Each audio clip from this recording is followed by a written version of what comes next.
God, I love this. Hello, everybody, and welcome to Fiasco here on the Shadowcasters Network with our usual cast of the Sprawl, which will not be airing tonight because unfortunately we had a dropout at the last minute, and we decided, you know what, let's just play Fiasco. Yeah. What's everyone drinking tonight? I've got my dirty martini. This is a dirty martini kind of game, I think. Yes, I love dirty martinis. This is a glass of life-giving water. It is very elegant. It's very necessary to life, so I think it's an important drink. I have a non-sponsor, zero-calorie cola beverage. And y'all basic. No, I decided to go and make... We had a chat about cocktails off air the other day, and I got inspired. So this is a gin and sake cocktail, which I am calling the Stream Monster, because that's basically what this is going to end up being this evening. I love it. Fantastic. I'll just stick to my drink of hydrate then. Mm-hmm. I would like the recipe. That's too high class for me. Once you've got We'll it. see how it tastes. Hang on. So, while you're tasting your... Mm-hmm. Yes, it's good. Nice. It's an experience. No, it's pretty good. It's pretty good. Excellent. All right, so why don't we go ahead and get started? Also, I just got a side note. I just got a new microphone, so and it's so nice, and I get to have it from underneath, so it's no longer covering my face. Anyway, everyone in chat, let me know if music and sound ratios, like if everything sounds like it's mixed nicely, because I never know until the very last minute. So, Fiasco.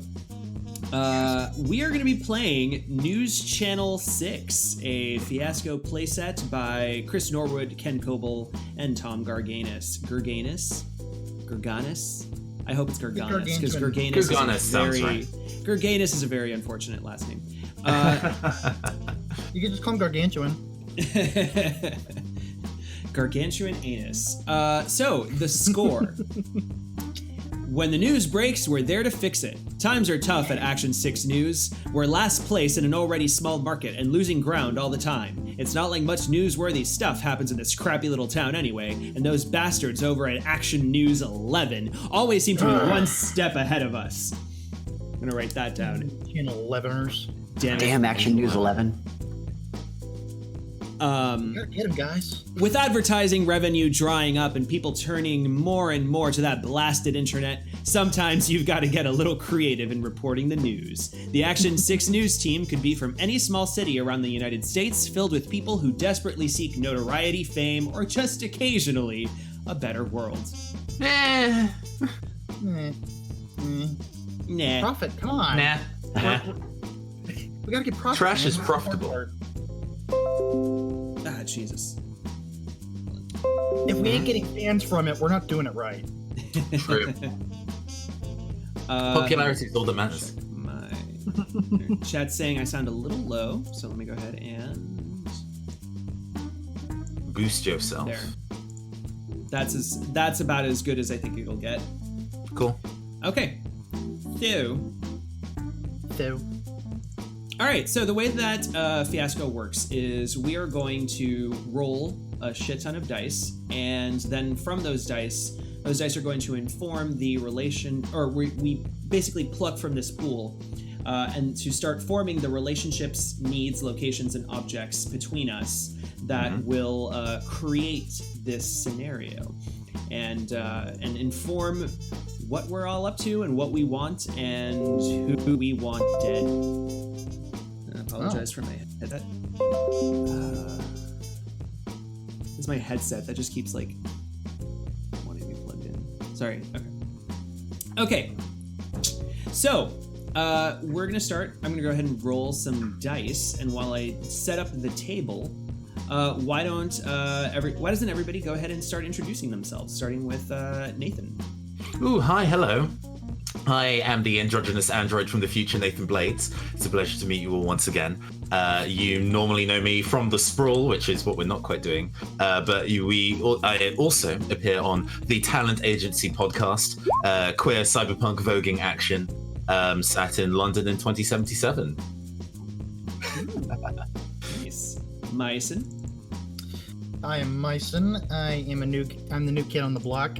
You know me from the Sprawl as Whistleblower, but I don't have much presence online yet. But we are launching a Shadowrun podcast 20 days from now, the Crone City Chronicles. It is going to be an actual play and audio drama podcast set around our campaign we've been running for about a year and a half. It is going to be a good time. Other than that, I'm just a freelance GM. Excellent. And finally, Palmer. Hi, that's me. I'm Palmer. You may know me from producing Radio Free Detroit and the Blackout series, as well as being Sin on the Sprawl, everyone's favorite Sprawl dad. Yeah. So, yeah, that's me.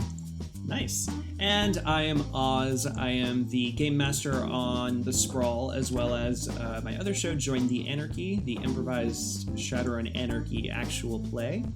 And also a big fan of Fiasco, which we've played several times here on the network. And who has not played Fiasco?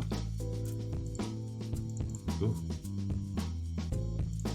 I've only played Fiasco once, but it was great. All right. I mean, I've seen you play it. Yeah, it's enough, right? So, so this is our spread. We have a couple of 1s, 1 5, and a pretty even spread of the other numbers. So, let's go ahead and start. I'll go ahead and start, and that way you guys can watch, and we'll just go around the table. Okay. So the way that I like to set things up is I like to start with we start with the relationships. You start by getting the main category of the relationship, which is 1 through 6, and then eventually you're going to define that relationship with the other 1 through 6s underneath that category. And then you're going to do the same thing with a need, location, or object. I tend to be of the opinion that it should be 2 needs, 1 location, 1 object in a 4-player game is a good ratio of things. And I like to just direct the dice specifically with the people to your left and right, because those are the relationships that you're building. The person across from you will eventually fit into your story, but away initially they're a stranger. Sure. Yes, or you know them, but they're not like directly involved in your current sitch, right? So I like to start with the people to your left and right, and then as we have a lot of things filled in, then we can start putting dice on other people's relationships or needs, locations, objects as well. So I'll go ahead and get started. Okay, our relationship options are Action 6 News Team, Family, Fooling Around, We've Got History, Up to No Good, and Us versus Them. Well, we clearly need Action 6 News Team. So very true. I want to be on the Action 6 News Team. Oh, do I want to be on the Action 6 News Team? Now I'm like, I kind of want to be an S. Whatever. No, I'll be on the Action 6 News Team. Here, Myson, you want to be on the Action 6 News Team? Yeah, absolutely.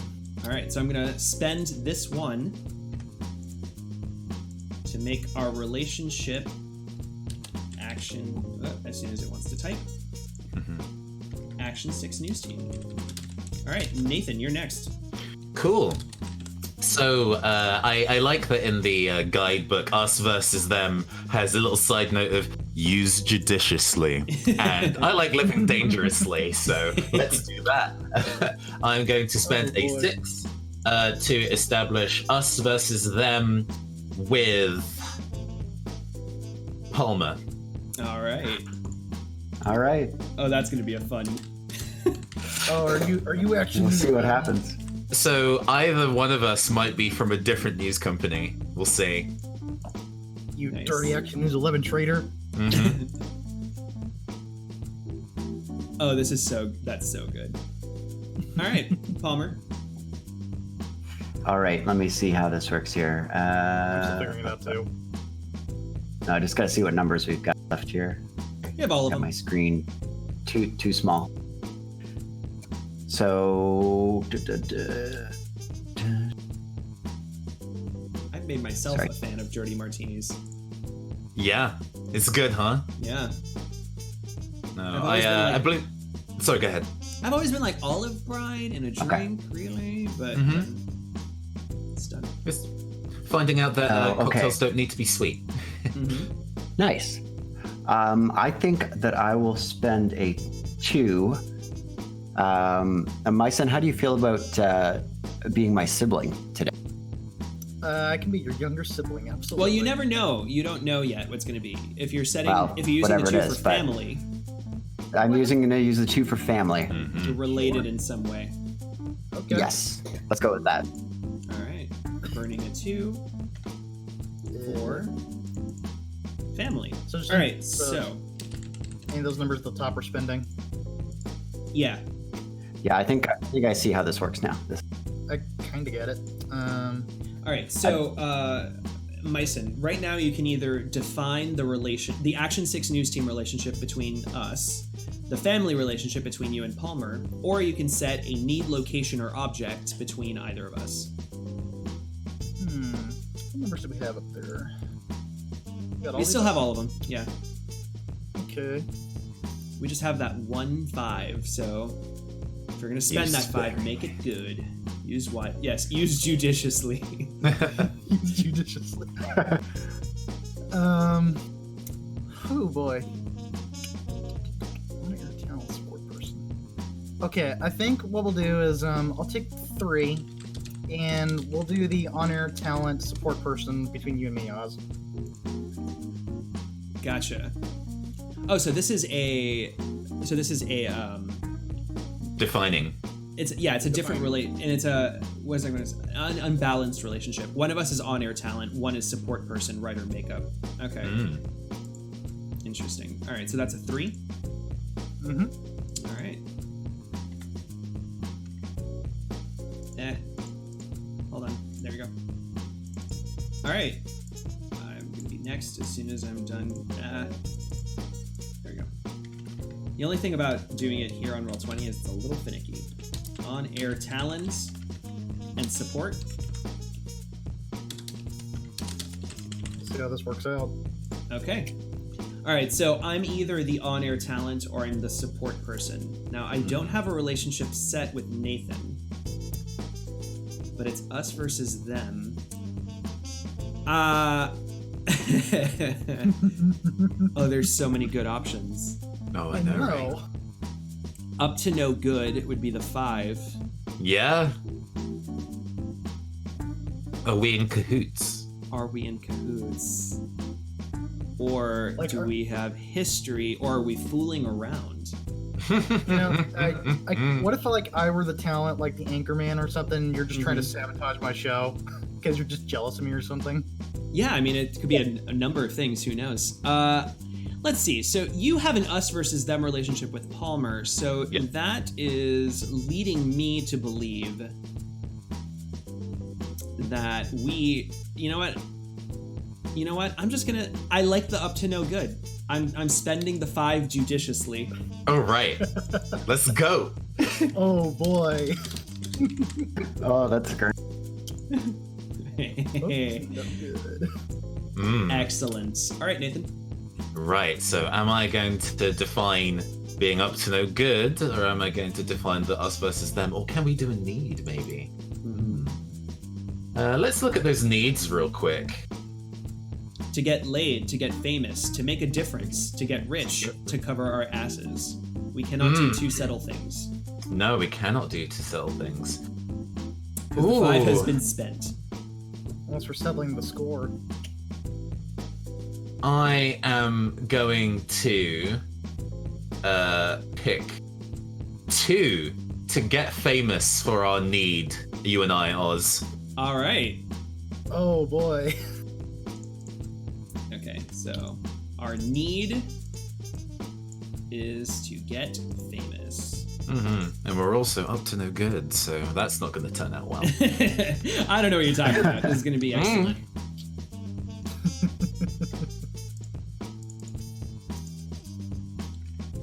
To get famous. I already like where this is going. All right, Palmer, you're next. Let's see here. I'm going to spend a 3 to define the us versus them. Yeah. And one of us will be from Action News 11, and I think that should be me, based on what we... Oh.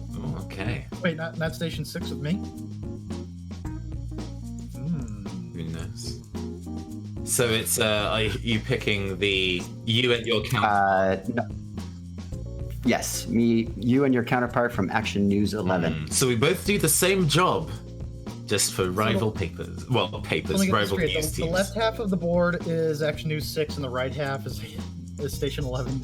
The way that I currently read it is that put Station I'm 6 from Action versus News 11, and the rest. Yeah, the rest of you would be from Station 6. It could be the other way around. Just based on Station 11. Station 11 could still be Nathan. It's not exactly set yet. All we know is based That's on cool. what I was picked that he and I are Station 6. Yes, I'm Station 6. That doesn't mean Nathan is Station 6. He could be anything. Correct. Yeah. But he probably is, because if our need is to get famous, and Station 6 is struggling so much, I could see it. I might be a double agent. Who knows?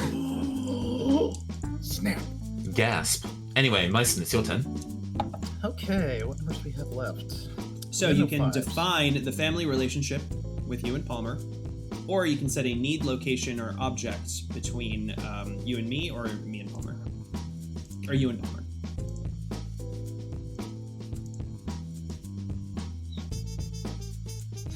I might end up.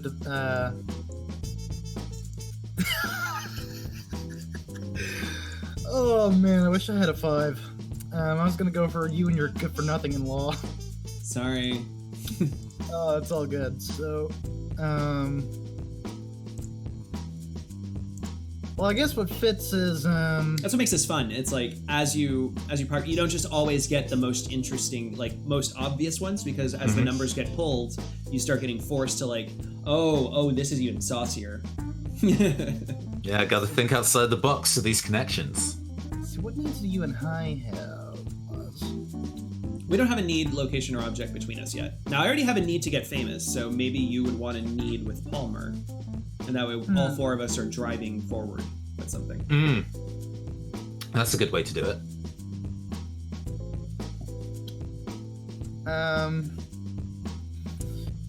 Okay.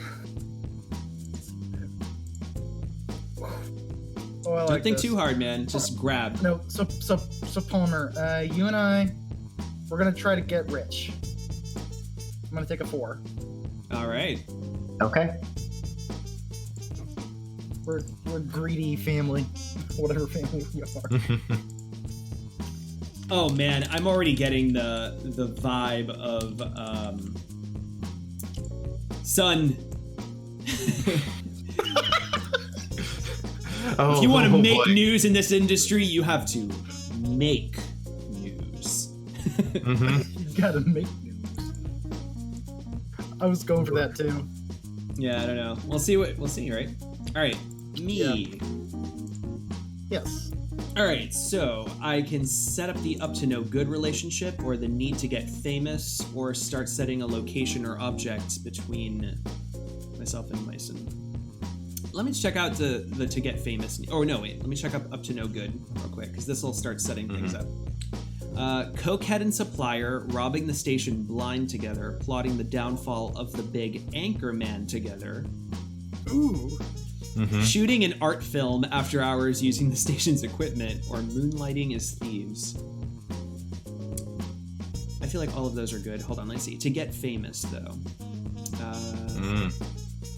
You're getting into acting by finally getting your own signature human interest, winning a local news Peabody, or going out with a bang. Oh. Ooh. Goodbye, number 6.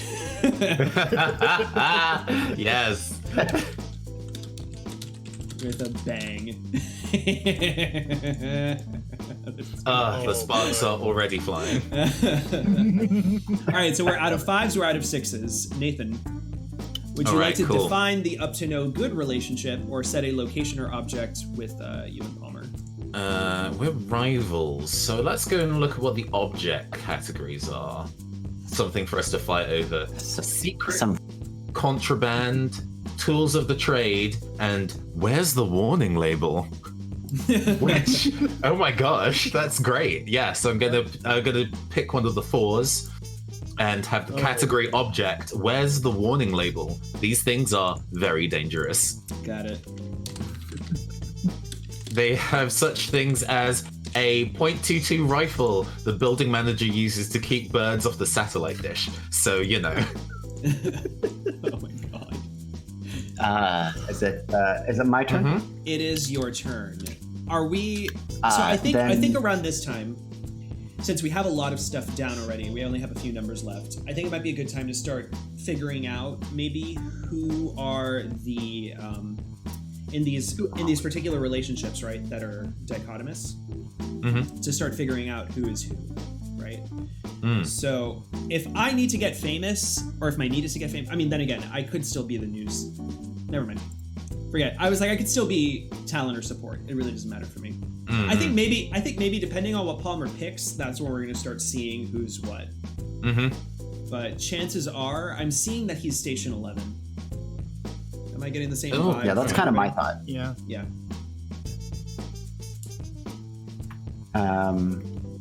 Do you want to establish anything more, or should I pick something? Do you want to establish the Nah, family? go ahead. Yeah, I think establishing the family is Okay. going to set up a couple of things here.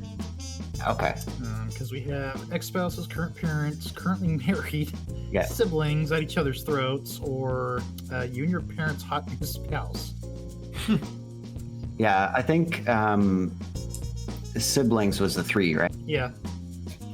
Yeah, we've got Three is three- available. We've got 3 3s left. I'm gonna. We are siblings at one another's throats. Darn you for betraying the family and going to station 11. Okay. Hey, man, it's all about the money. My dad taught me new station 6 is the way. All right. Siblings has been selected. Myson. So Okay. you still need to define the to get rich relationship with you and Palmer, or set a location. That's the last thing left between you and I. I'll do a location. I need to some of you, Oz. Let's see. What we got left? Ooh, there's We one. have 1s, 2s, 3s, 4s. Alright. Hard news, human interest, on the air. Off the air. This is fantastic. Let's go with 1, hard news. Hard news. Yeah, that's great because some of these are just so dramatic. They're amazing. All right. Hard news. That's what real news is, kid. Okay, hold on. Now I'm interested. Hard news. We have 2s, 3s, and 4s. Oh, by the way, so this is the last round. We only have 4 things left. Myson, since you were the last one to go, know that yours is going to be wild. So you do not have to pick the one with the last, like the last thing with the last number. You get to pick. It can be Yeah. anything. Yeah. Ooh, wow. Now Fun. that said, I think now also we can start tacking things onto others if we so want, right? So for example, since we only have 2s, 3s, and 4s left, I can make location hard news. In the trailer park just after the tornado hit, at the crime scene the police don't know about yet, or in the big sinkhole behind Buddy's garage. I like the crime scene the police don't know about yet. Right? There's something about it. Ooh. We had to like, it's almost Nightcrawler. We're just going right to the news before anybody else gets there. Yeah. And then let me see. Or up to no good. This is very important to start setting up. We have robbing the station, plotting the downfall of the big anchorman, or shooting an art film. I think plotting the downfall is the really obvious choice, right? Which matches up with going out with a bang, yeah. Oh yeah. Yeah, let's do that. Plotting the downfall of the big anchorman. And actually, you know what? It's funny because Red read that way, the big anchorman could be Myson as well. Oh. Yeah. And you're like the support guy trying to undermine me?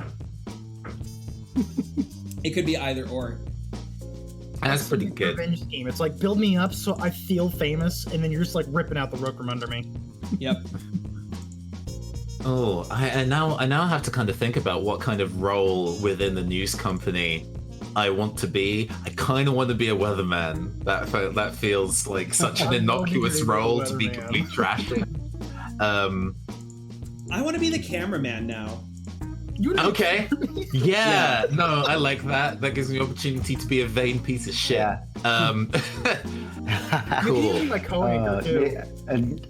Whatever support, Nathan is, so- I'm the. So you are now also a weatherman, unless you horribly object to that. Or weatherwoman. No, I think I can be a meteorologist. Nice. Let's see. I'm going to choose a role that I am not directly connected to and define the to get rich segment for Myson and Palmer. So let's have a look at those kind of needs. I'm gonna just put this out there. The location, if we're doing weathermen as a thing, in the trailer park just after the tornado hit is probably a really good one to tie everything together. Oh, that's true. Number 2. That is very, very true. What number is that? Number 2. Okay. In that case, I will leave the 2 carefully. I mean, you could spend the 2. Myson has a wild. Just True, leave true. it. Just leave it sitting I do there. have a wild. No, here we go. To get rich by fabricating a story. Yes! Perfect. That's a To give 4, you right? everything you wanted. Yes. All right. I think that actually. Let's see. All right. Object. You have a 2 and a 3 left. I am gonna. Yeah. Nathan, I'm gonna use the 3, the fire axe from backstage. Yeah, all right. There we go. Love the fire axe. This is already shaping up to be ridiculous, and I love it. I love this too. Wow. All right. So, Myson, you have a wild die. So, even though I suggested I pointed out the tornado, you're free to pick any of those locations now. Including at the scene of a grisly murder-suicide, or what will be the biggest drug thinking bust that. of the decade, Well, or I mean, in the all- pointless live coverage Yes. of that severe weather event. Man, the grisly murder suicide kind of takes that idea I put in a box in my head earlier. I get to take it out and do something with it. All right. Do you want to do it? Let's do the grisly murder suicide. All right. Right. Hell yeah. Oh, we're gonna be I already so have the callous scene in about mind. this. I already have the scene in mind. At the scene of a grisly murder suicide. All right. Things don't usually fall into place that well. I'm impressed. Such is the nature of improv, darling. Okay. Oh, yes. Randomization, yeah. Okay, everything is looking good. So now we get to talk about this scene a little bit, or this scenario, right? And start establishing our characters. Who are we in this setup? And what are we trying to accomplish without playing ahead, right? So we don't want to telegraph what will happen. We just want to kind of set who are we and what's our beef right now. Yum. Yeah. I'm just trying to think of a good weatherman name. So it's starting to sound like I'm Anchorman at this point. Yeah, this is very clearly like down here, Myson and Palmer. You're like a Anchorman family. No, Except I'll one be of the you didn't get Anchorman. that If you job. can't be the Anchorman, you'll be the Anchorman in a different company. But okay, so now that's it. Oh no, because you're siblings, right? You're not father and son. So, Yes. Yes. Right. So Palmer is the big man at Station 11, and you're the one. You're the younger brother, probably like trailing behind in Station 6. Brother! I mean, I'd rather be the weatherman at 11 than the anchor at 6.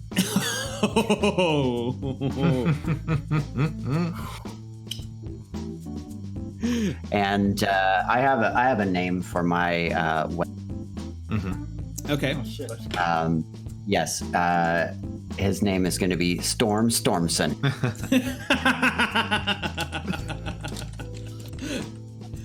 Which is actually an NPC name I used in Shadowrun before. Hilarious.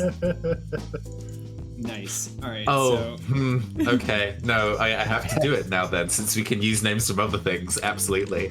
Go for it. So, the time that I ran Fiasco in the past, this is an NPC's name, Hurricane Del Monte. I love it. Oh, love Oh, it was so hirsute. It was delightful. So yeah, Hurricane Del Monte. all right. So Station 6, weather woman So- or weatherman? Weatherman. it. So, I don't quite have a Shadowrunner NPC name I could just like completely rip out. Literally has nothing to do with Shadowrun. Just pick a name. Nope. That joke aside, I'm just gonna be Dapper Dandy Man. Dapper Dandy Man. Dapper Dandy Man. The dapperest news anchor you ever did see. Mm-hmm. I imagine that which one of us changed our name? Oh, clearly me. Both of you. Because I have. Neither of these are real names. We don't want to be associated with each other, okay? we gotta distance ourselves. All right. So let's see. Look at those glasses. Now it's funny because with all these weathermen and anchors, do I just want to be a camera person or do I want to be like the person in the newsroom? That's So if you're my no, mentor, I have to be on there. What? Are you behind the Yeah, scenes go ahead. journalist? Are you makeup? You could be a storm chase. I think he can get away with being an anchorman too, or co-anchorman. Yeah. No, but like I don't know. I really want to be like a nobody. Mm-hmm. Like, being a cameraman is hard fucking work. Uh-huh. Yeah. Being a producer I'll is do a also cameraman. work. Cameraman. I'll do camera woman. Mhm. Some female Okay, cool. rep in here. Let's see. We'll call her. I need like the blandest name I can possibly come up with. Janet. Enid. Enid, oh my god. Enid. Enid, Edith. No, that's I like great. Enid. Enid. Enid not. Smith. Not. Enid not. Like it's almost like E did not, but I like Not Smith. Hold on. I don't know why that makes any sense. Enid Not Smith. There. It's fine. not. That's Whatever. great. Yeah. It was a profession that their ancestors had, absolutely, being a not smith. All right. Yeah, and I broke away from the family tradition. All right, so based off of this layout of stuff, is there anything that needs questioning, like discussion of what's actually happening behind the scenes? What are the relationships between us all? Okay, So- why do we fucking hate each other, Storm Stormson? Well, I mean, there's the basics of we're just at the different stations, but the thing is that I'm just always there before you. Oh, okay. who All knows right. why? Yeah. And so it's like I'm in the middle of reporting, and you're like coming in, and I'm like, hey. And I just imagine that I'm just kind of a jerk about it. So I think that Storm Stormson is very hateable off camera. Yeah. Incredibly charming on camera, the worst person off camera. Absolutely. Oh boy. Yeah. So, I mean, that seems like enough. Yeah. cocky, arrogant son of a bitch. I wonder though, what's the deal with your to get rich by fabricating a story deal between yourself and Station 6 anchor Dapper Dandy Man? Well, I wonder how they managed to get on the up. scene so quickly. We got a body coming up. That's true. Okay. All right. You know what? We'll have to play that. I think we can we'll play that, right? We'll see what happens in a scene. For me, the need to get famous and going out with a bang. So, and we're plotting the downfall of the big anchorman. Honestly, Nathan, it looks like you and I are going for a fucking takeover of both of the stations. It's a hostile takeover. This has been Dapper Dandy Man's show for too long. I like it. I wonder who came to the other person first about there you go. oh, can't stand him. You know, I think Fiasco we're could do flashbacks. So yeah, exactly. We can just have a scene, and then at the scene of the murder suicide, that's gonna be a fun. I think that's gonna be a fun. I don't know what it means, but we're gonna find out. Well, depending on who goes first and who gets to nab the body first. Yeah. Cool in chat is saying Palmer used the axe and then Dapper got the scoop. The possibility. That's one idea. Also, thanks for that is sub. certainly Cool. one. All right. Yeah, appreciate that. All right. I think we have the makings of a good fiasco, and we're just gonna have to start filling in a bunch of question marks. It's gonna be great. So, to give a better understanding of a couple of things that are gonna go down tonight, we start with Act 1. Act 1 is 8 scenes. We each get 2. So we go in one round, we each get a scene, we pick our scene partner, we set the scene. Actually, there's 2 things you can do when it's you. You can choose to establish a scene or resolve a scene. Establishing a scene means that you're setting up the scene. Like, you know exactly what you want the scene to be about, who you want it to be with, and let's go. And then all of us plus our chat room, yes, you and our audience, are going to start voting on whether this is going to go badly for you or well for you, in which case they assign a black die or a white die, a black die being bad, a white die being good, right? So let the scene kind of play out for like about a minute and a half, and at some point you're going to start seeing whether this goes really well for you or not. And then we can start voting and seeing where that goes, right? And those dice are going to start determining whether our characters end up in a good ending or a bad ending at the end of the story. So that's establishing a scene. Resolve is the opposite of establish. I have no idea what I want to do. I'm going to leave it up to everybody else to set up the scene. But then at the end of the scene, you decide whether it ends up good or bad for your character. So you snatch the black or white die as decided. Okay, we'll probably have to see a scene play out and we'll get the swing of it. Yeah. So let's go ahead and get started.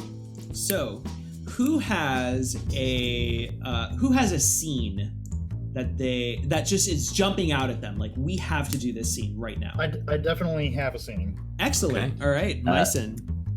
All right. Oz music is That's up? Midgen. All right. the music's a little high. Music a little high. All right. Is it just this track in particular, or is it on roll 20? The previous one was fine. If it's on roll. If it's on I can roll turn 20, down my roll 20, but Yeah. Cool was also saying that he thought it was a little loud on the. Gotcha. All right. Gotcha. So, Thank you. as this work first, I pick a partner and then kind of describe the scene. Yeah, you choose who's in the scene, where you at, and go for it. So, I'm going to go ahead and take Oz.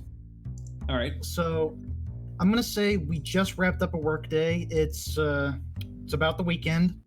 And we just had a dry week of all sorts of boring things. We've covered kittens getting stuck up in trees. We've had, I guess, bunnies crapping in people's backyards. It was just a slow week. Like, nothing exciting's going on.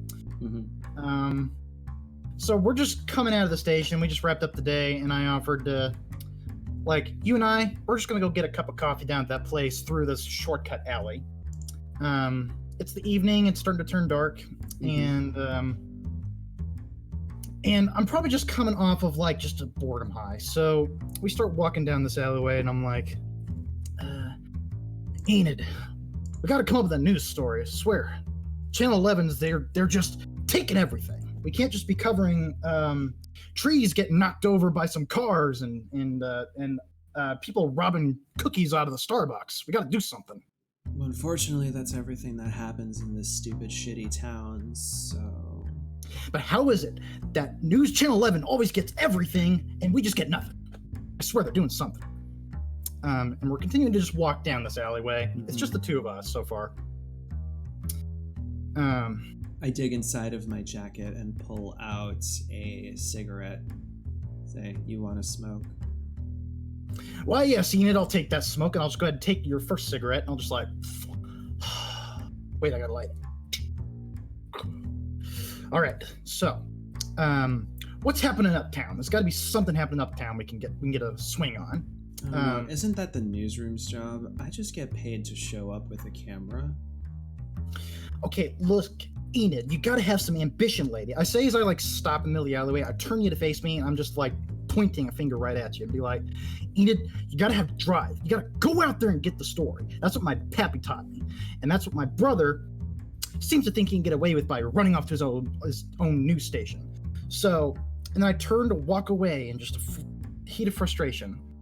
It's like, it's almost as if every single story seems to fall right onto his lap, and as soon as I'm saying this, a body, like we're walking between a couple of towers, a body just like plops right in front of our feet. And then I turn to the sky and go, God, you really are efficient. I'll go get the camera. Flick my cigarette and just stroll. Insane. No, this is not the end of the scene. Hold on, because now our chats as well as ourselves are going to decide whether this goes well or not. Ooh, yes. So everybody who's not in the scene, I believe, votes. Yeah. For, and then we resolve that scene based on that. Seems like everybody is going right now for a white. Everything's going well. Okay. Yeah. Right. Okay. All right. So a body has just fallen. It just fell from the sky. We don't know how it got there.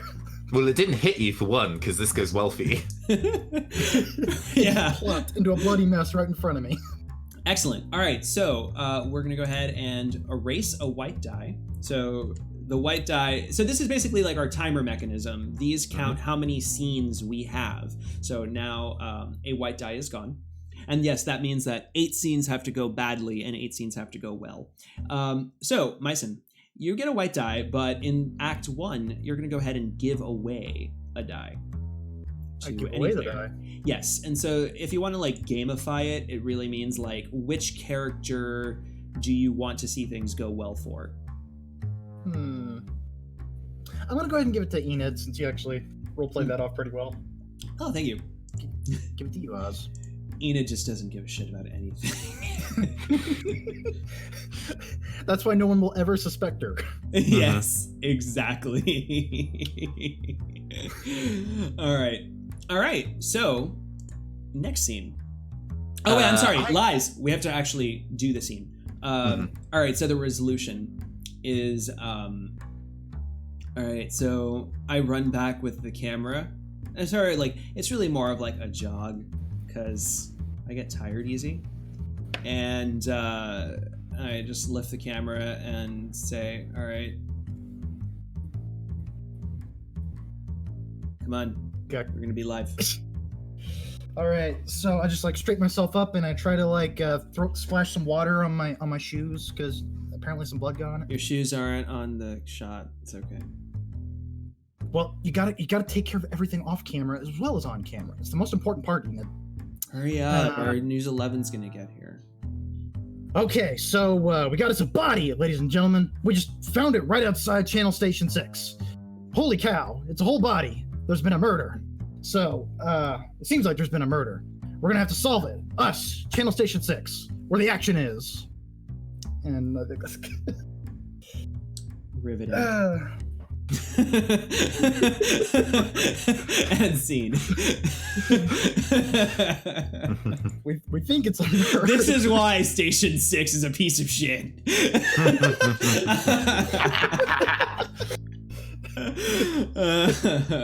Someone killed somebody. I wonder who. Right. All right, so that's scene one. Mm-hmm. Who has Does this the go next scene? clockwise now that it's established with somebody starting, or? No, it can be anybody. Ooh, okay. Ooh. In that case, I have a scene. Okay. So it is a little earlier in the day. This kind of like the kind of times earlier in the day. It is the blazing like hot 1 p.m. on the beach broadwalk of whatever city this is. We've not established that. It doesn't matter. And Seville. Smalltown.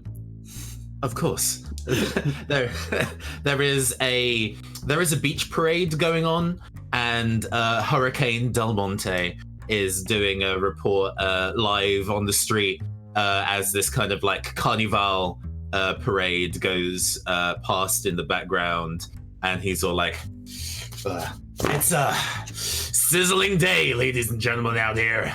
It's look at all the beautiful people, the beautiful weather, this beautiful like upper color. You know, it's just all beautiful out here. And best of all, I'm going to be the king of this parade. There was a voting process, and it turns out that your weather anchor, Hurricane Del Monte, won the top prize of Parade King for this summer fair event. Isn't that wonderful?" And there's kind of like a no applause in the background at all. Yes, it's incredibly important. And moving in the background of the shot, you can see my eternal rival, Palmer, aka Stormson, arriving on the scene. Or maybe they were already there. Ooh. It's scorching hot today out here, ladies and gentlemen, with the parade happening here in the background. But I'm going to be the first to tell you here from Channel 11, it is not to be. Coming in from the east, we have a massive weather system. Thunder, lightning, and it should be here any minute now. Yeah. There's like a thunder roll, and Hurricane's like, wait, what was that noise? Oh. And looks over their shoulder into the background, sees Storm, and is like, "You! Not you again! Every time you're here, it..." And then it buckets down with rain. I've already got my umbrella. And as you can see, ladies and gentlemen, it is raining cats and dogs. Stay in your homes. It could be dangerous out here. Channel 11 is here for you. My body glitter to tell is you. running. This is a travesty. I didn't set this makeup. Well, Enid, the camera Stormson. person, is there, right? She's because this is yeah. earlier in the day. She's like, You know what? I'm back in the So, station, just being like, Yeah. back in the station. Stormson ends his broadcast. Somebody let us know how this scene is going to go for Hurricane. But bad is what Chad is saying. that is how. Oh, bad. Bad So is fine. Stormson is there, and he ends the broadcast. And just as he does, he looks back over his shoulder. The camera for Channel 11 goes black, and he just turns around and just gives a rude gesture to Hurricane and a wicked smile like this. Why are you here? You don't even report on the beach. This is my territory. Well, Hurricane, I go where the weather is. Yeah, well, you can take that storm front right up your ass. And good one. It's fine. It's fine. At least I can still, you might have predicted the weather this time, but unfortunately you don't get to be the king of the parade, and the parade has already closed due to rain. And yes, exactly. Oh, God damn! And then I just I don't know, evil villain laugh, I think, at the oh, keep on trying, Hurricane. Hurricane, Yes. we should get out of the rain. I'm getting wet. Yeah, well. By the way, And- everybody's tweeting about that you didn't predict the weather again. Well, maybe if we could afford some actual meteorology equipment and it didn't just all go on the rider for our anchorman, then we might be actually able to do our job sometime soon. So you think Station 11, the reason that they have better weather equipment is because they have weather equipment? I mean, it would be a nice start. Either that or they have some kind of weather witch. He absolutely is a massive witch. But my first guess is like, yes, they actually have some kind of meteorology equipment, whereas we are using the 3 decades old barometer in the break room at the moment, and it isn't really cutting it. Oh. And then I lift my camera and I just stop recording. Oh, god damn! We've been live. And from the Channel 11 van is just more laughter from Storm Stormson, who's been checking out the competition since. Just you could just hear this echoing laughter as your kind of good job. As your van rides into the distance like a hurricane, it's like Storm Sun. As they recede. All right, I think that ends that scene. Who do you want to give away that black die to?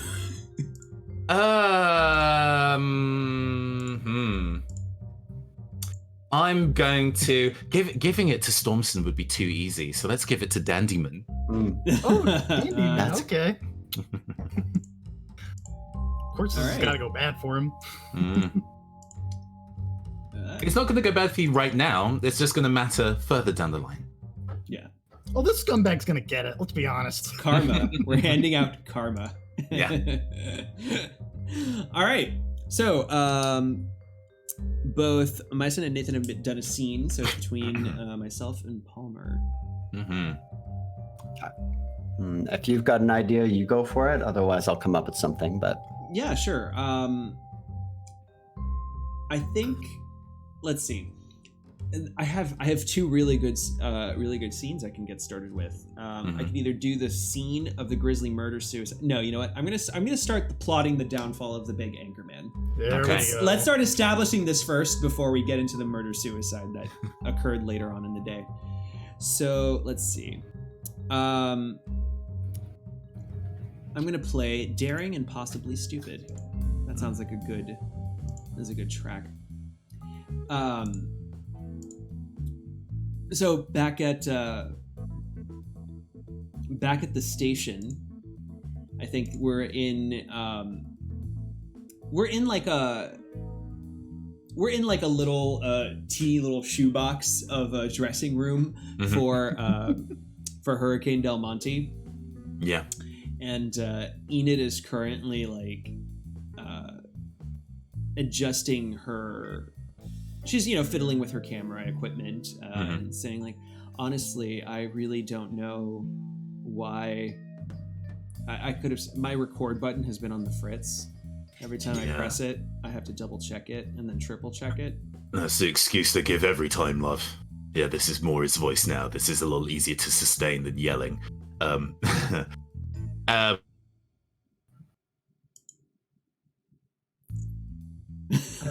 Frozen.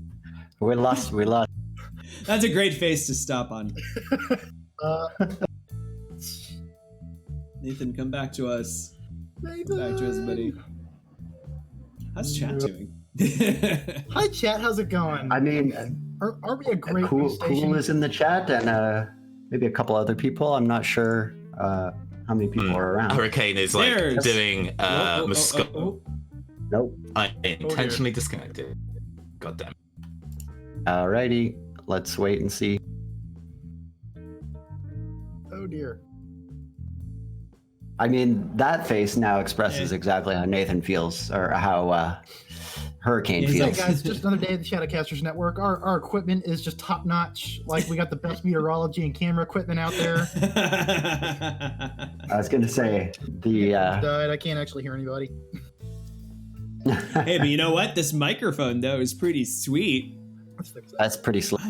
I'm just super excited about it. I finally sound good. I don't peak. Nope. I just heard you, Nathan. Wait, you can hear me? Ish. Why? That's so. Ish. Oh, now I can hear. Oh. Hey, now I can hear again. I went deaf there for like 20 seconds. Oh. Right. Okay. And What Right, okay. was any of that? I don't know. I'm sorry. worries. Clearly, British internet is not having a fun time today. Yeah. We don't need meteorology equipment. We need internet equipment. True. Connecting to US East is a trial. Hurricane is doing their mascara in like a tiny, grimy mirror in this changing room. And it's like, yeah, well, that's a pretty excuse you got. And I'll forgive you this once, but clearly we both have financial issues going. Swear, it's like Station 6 has no money. Yeah, I wonder where it's all going. Hey, Enid, where's my fancy Lamborghini? You know, I think I saw him eat a gold leaf glazed donut yesterday morning. Of course he did. Yeah. I mean, where do you even buy something like that? Hold on, just pretend I'm not here. I never got his Lamborghini. Oh. Well, maybe Oh, no, someone I should found the call him like Lamborghini. maybe someone should call him an Uber. Whatever. Fuck him. Fuck all those guys. All those big anchormen think they're so cool. Yeah. Think they run everything. I don't know about you, but I'm behind a couple of months on rent. Oh, well, that ain't no good. Yeah, well, You they're do good not paying work. me, so there's that. When your camera ain't on the fritz, you do good work, so I'd want to keep you on the team if you could. So, let's find a way to make sure that you're paid what you're owed. I mean, there are two ways to do this, right? There's one way where we could work really, really hard and work our way up in the community, and then once we've pulled our bootstraps up high enough... That sounds really boring. Yeah, the other suggestion is to go make him look like a fucking tool and take his job. That makes me happy. I can tell. Your eyes crinkle just a little bit when you smile. I probably shouldn't tell you that. Now you're never going to smile ever again. I don't smile, but thank you. So I was thinking, what if we do something? Yeah? We catch something on camera. Oh, well. Interesting. So, we need to break a story mm, before Station 11. yeah, that makes sense. No. But we need to break a story that'll get Dapper in trouble too. Also true. All right. So it would suggest that we need to do something a little local. Yeah.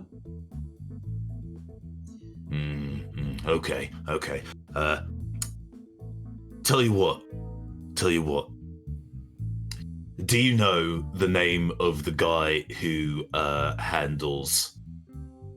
Hang on. Let's think of enough of a... Oh, cool. No, this is fine. It makes sense. Do you know the name of the guy who, like, fact checks our stories? Yeah. So you don't know his name. That means if he disappears, it ain't important. Cool. They Good. change out a lot because they just quit. And then they get a job with Station 11. Oh, well.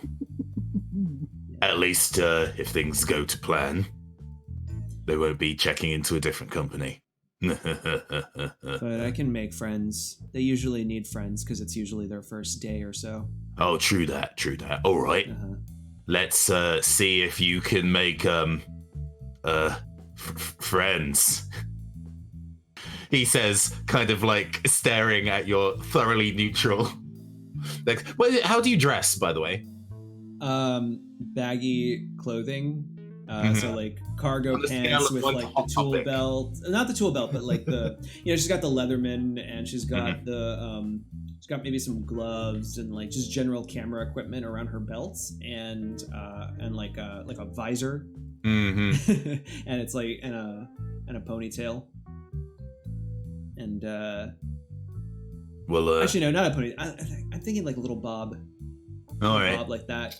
Oh, you put the effort in. That's nice. Here we go. Well, oh, and this apparently goes well for you. Yes. Yeah. So, yeah.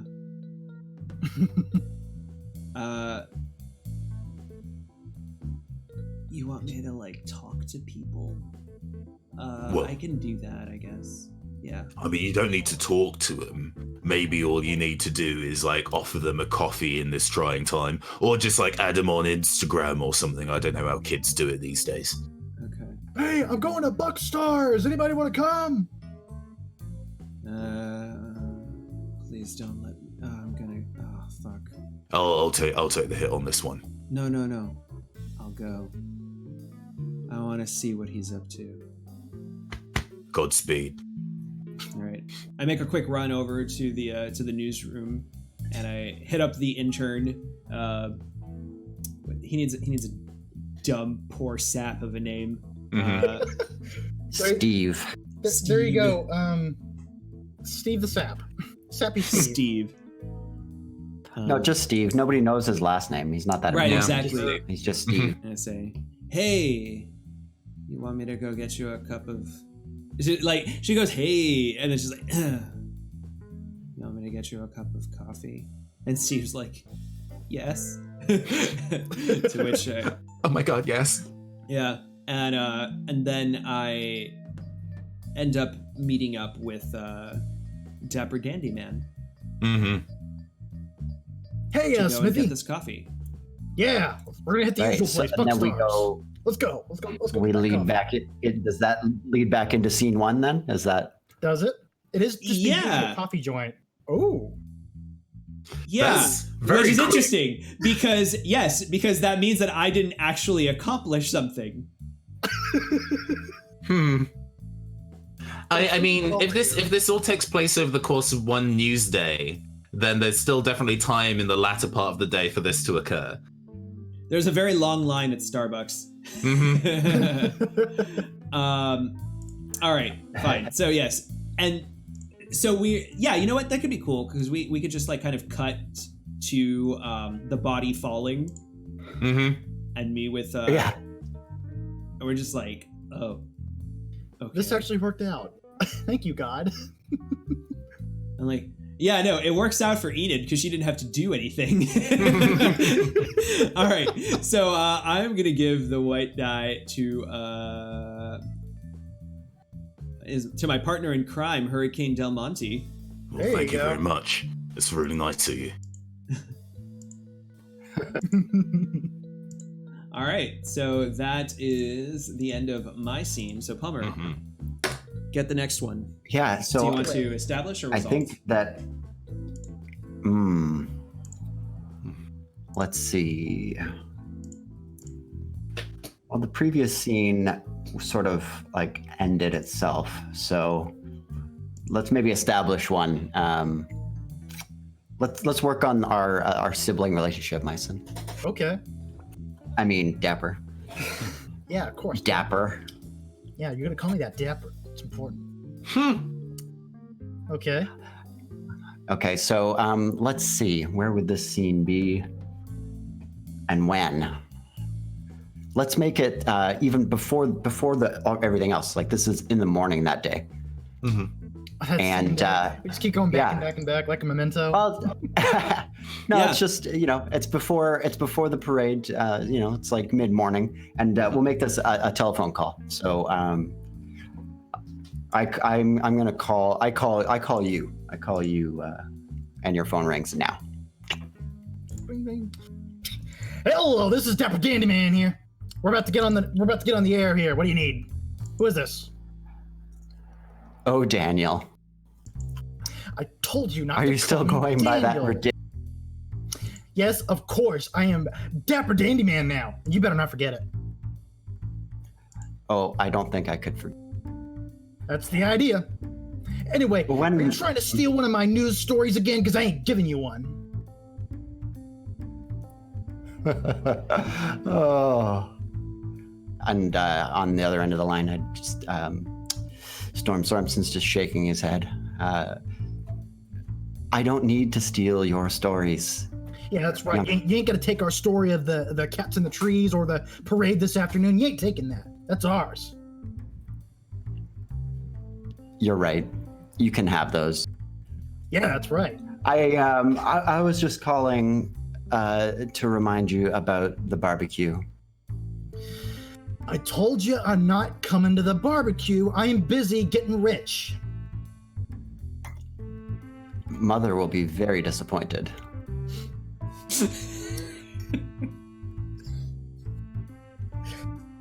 Well, Mother always said you got to put money over family. That's the most important thing. Or was that Dad who said that? I'm pretty sure that was Dad who said that. Yeah, Dad kind of knew his head around things. That's why he ran off and got rich. Of course. He's a rich guy somewhere, wherever he is. Daddy? Sure. If that's what you'd like to believe. Are you just so insistent on remaining at what is that place called again? Where does he work? Action News Channel 6 to you. Channel 6. Yes, 6. Well, you know, 6 will always be smaller than 11. No, that just means we're just closer to first place than you. Number 11, 11th place. Your participation sticker. All right.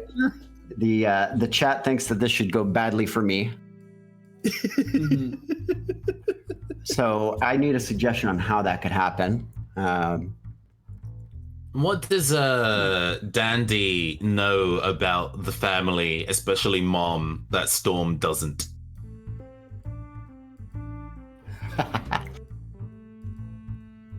Alternatively, what dumbass idea do you have to fabricate a story?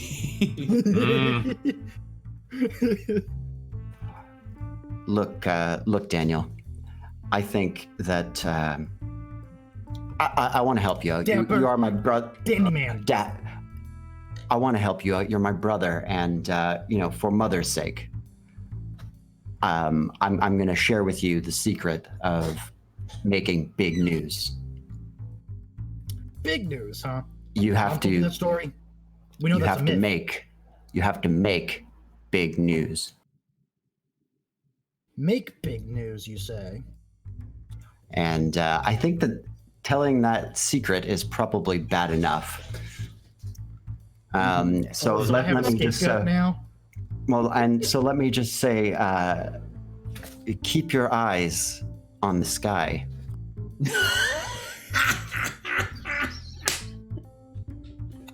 And I think that's a good place to end. Oh, God. No. Who did this murder?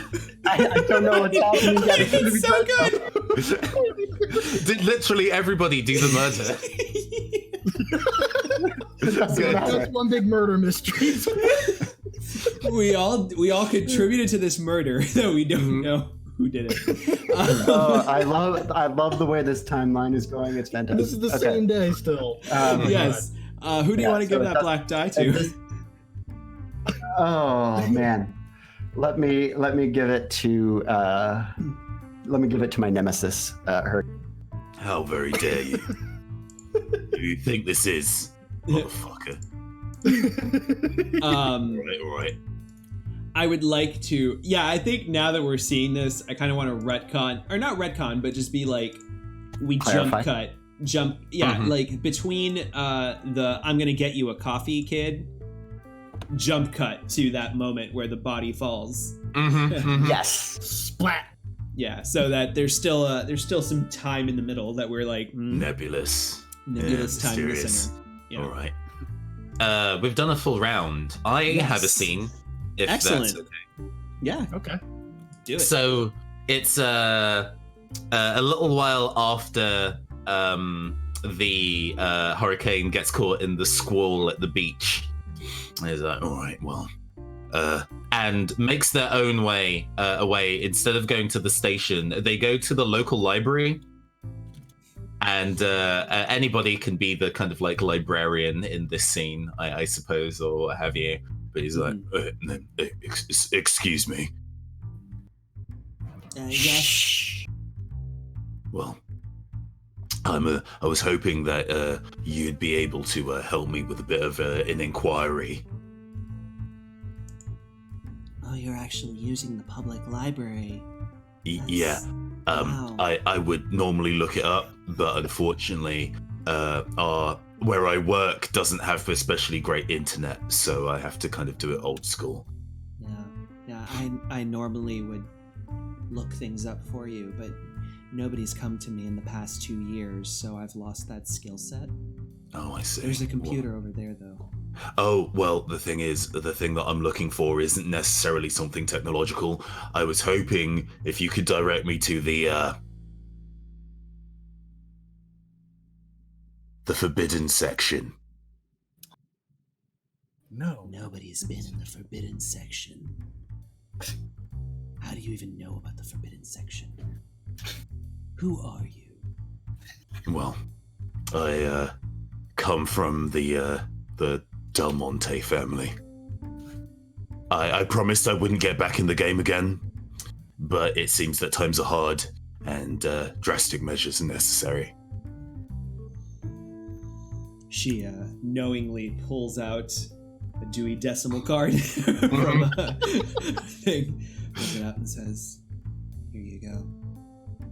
And and underneath it, like surreptitiously, is a key. Yeah. I love it.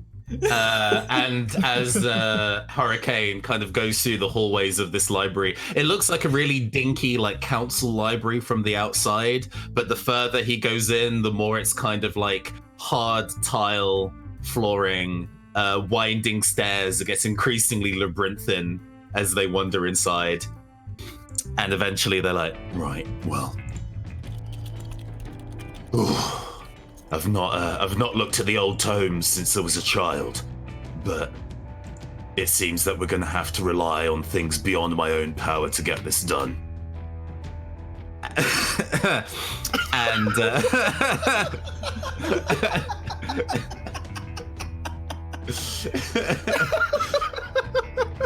suddenly it's urban fantasy. Surprise, motherfuckers. There is, I don't know, it's like some really elaborate ass double doors. Yeah. No, Yeah. I love how it's constant escalation of what makes the body show up. Yeah. I think we get some proper like Ocean's 11 style fast cuts of like down the hall, turn left, key into a door, turning it, go down some stairs, and a big book like thwomp on a big dusty desk. Nice. White die for you. It's going well. Ooh, I see. Okay. Very light die. And I think the way that this can go well is that he opens the book, and from the camera's perspective, the language in this book is unreadable. And he initially looks dismayed, and then starts going, "Lord, yours, yes," and it cuts. This was the same morning. Yep. Okay. This is after. He's still sopping wet this entire time. Yes. Dramatically sopping wet, yes. Little drops of water fall onto the pages, onto the manuscripts. Eventually, they just suspend sizzle. in the air, and that's when it... Yes. Who would you like to give that white die to? Oh, I'm gonna give that to my favorite Hot Topic goth, Enid. Thank you. Everything's coming up, Enid. All right. So, next scene. Oh boy. If you can't think of a scene, you can have it as we can establish it for you. That's right, yes. It seems like someone needs to establish a scene. Enid's very much like, she just kind of goes where the news is. So I'd be cool with an establishing scene. Okay.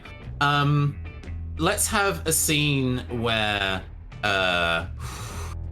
There is you are both managed. You and this intern Steve managed to get a quiet moment in the monitor room, like the gallery area of the new studio, which is usually where somebody who's watching the live broadcast inside the studio can intercom down to people and stuff.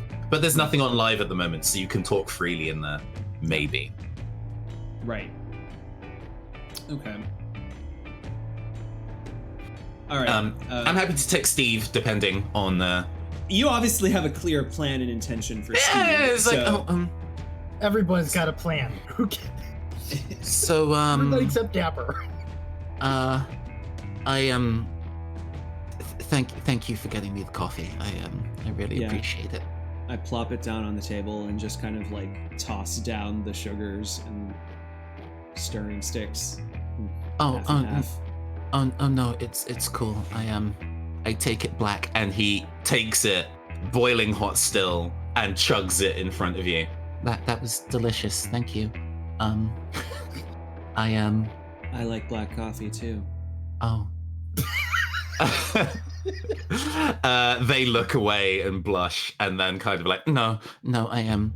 So I wanted to talk to you.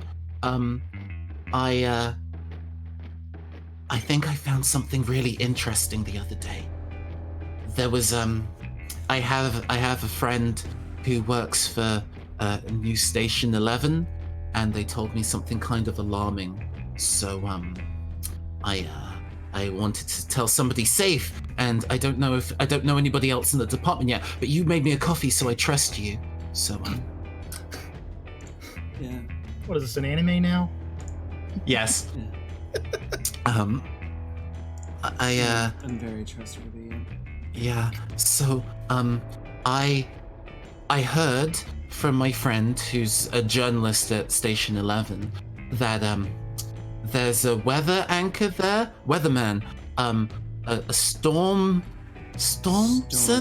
Stormson. That's not a name. No, it's not. He's an asshole, though. Oh, that is a name for an asshole. I heard that somebody was going to go in, was doing some running for him, and was going to get him a coffee, and then when they went into his dressing room, they found a weapon in there. What do you mean? I don't know. They said that they didn't get a good look at it, but it definitely had like a blade. And I don't know, it seemed like such an important detail, and I didn't really know who to tell. So, I figured I should tell you. I mean, I could go to the police, but I don't know, a cab. Holy shit. Do you think he's trying to kill someone? Oh my gosh. Maybe. He's a Class A narcissist. He's probably also a Class A psychopath.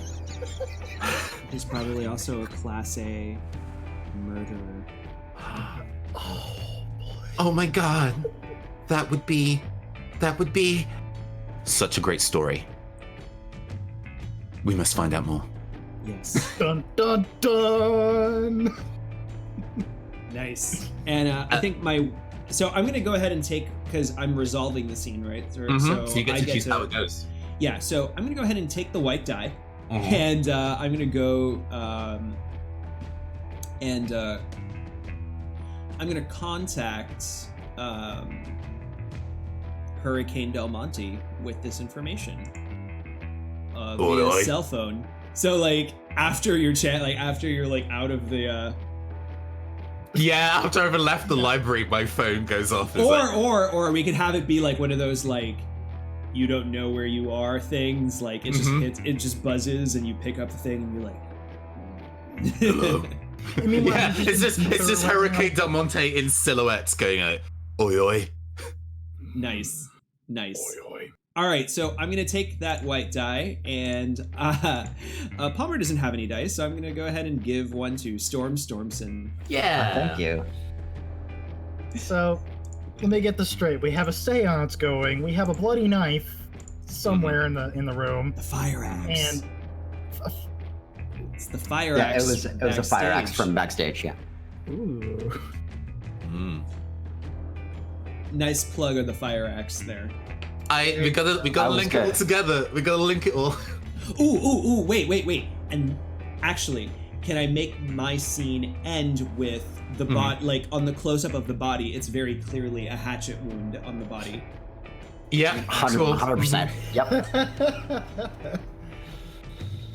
I mouth, like Enid mouths up to Dapper Dandy Man. It's an axe wound. It's an axe wound.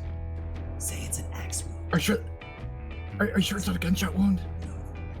Oh, are you sure? Oh, okay. he can't It's tell. an axe wound, everyone. My God, someone murdered this person with a axe device thing. Wowzers. All right.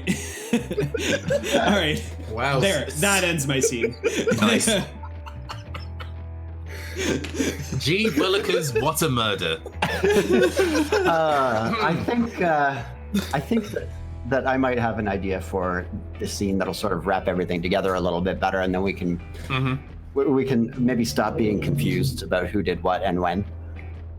Yeah, pretty much. The confusion's the point. I don't know what you're Yeah. talking about. True.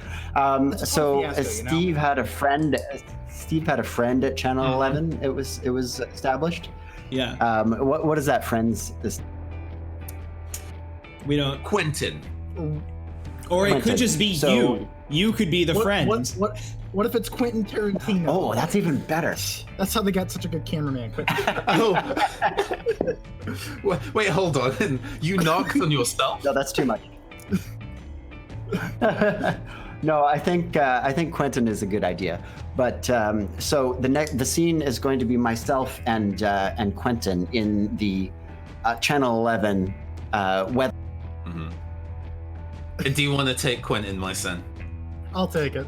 All right, so I guess I'm looking over the weather for the day. I'm looking at my tablet, my fancy schmancy tablet that Channel 11 gets. Yeah. So Same day. yes. So we're flying. I'm up front with my my longtime best friend Jacob, who flies the helicopter, and we can't hear each other, so we've got our headphones on. It's just sort of, you're doing your thing, and we're just communicating. We're flying up over, and I just sort of glance back at Quentin with sort of an interesting look, and then I sort of the camera pans down to like the footwell of the helicopter, like next to my seat, where you see a fire axe. And that was a good report that day, wasn't it? Good report. yes, Quentin, it was. That's just how things work out for us here at Channel 11. We get all the big stories. Oh yeah, we're basically superstars. Ain't that right? Yep. Yeah. Wouldn't you agree, Jacob? We just have the best of luck, and Jacob just sort of nods along. He doesn't say much. Oh, the And pilot. The pilot, yes. Right.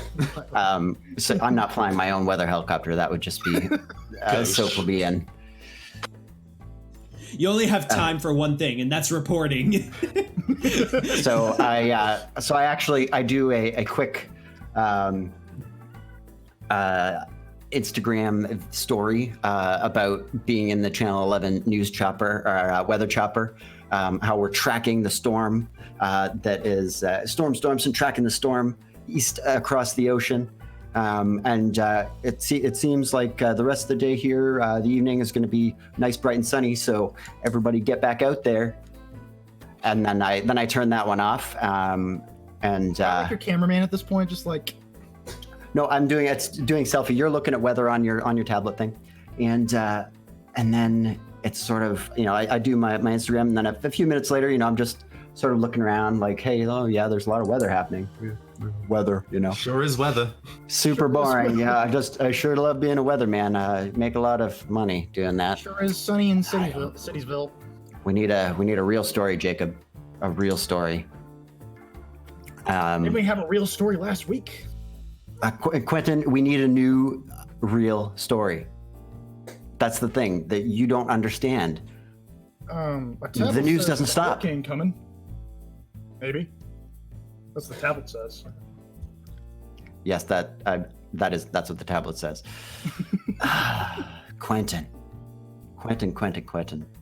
You are intolerable. If that's a compliment, I'll take it, sir. Thank you. The helicopter is coming back over the city now. I do another story where I just everything's looking all right. There's some reports of more inclement weather incoming, but for now everything's looking clear. Storm Stormson does, however, have I have a bad feeling. I have a feeling that something bad is going to happen, and then my Instagram's.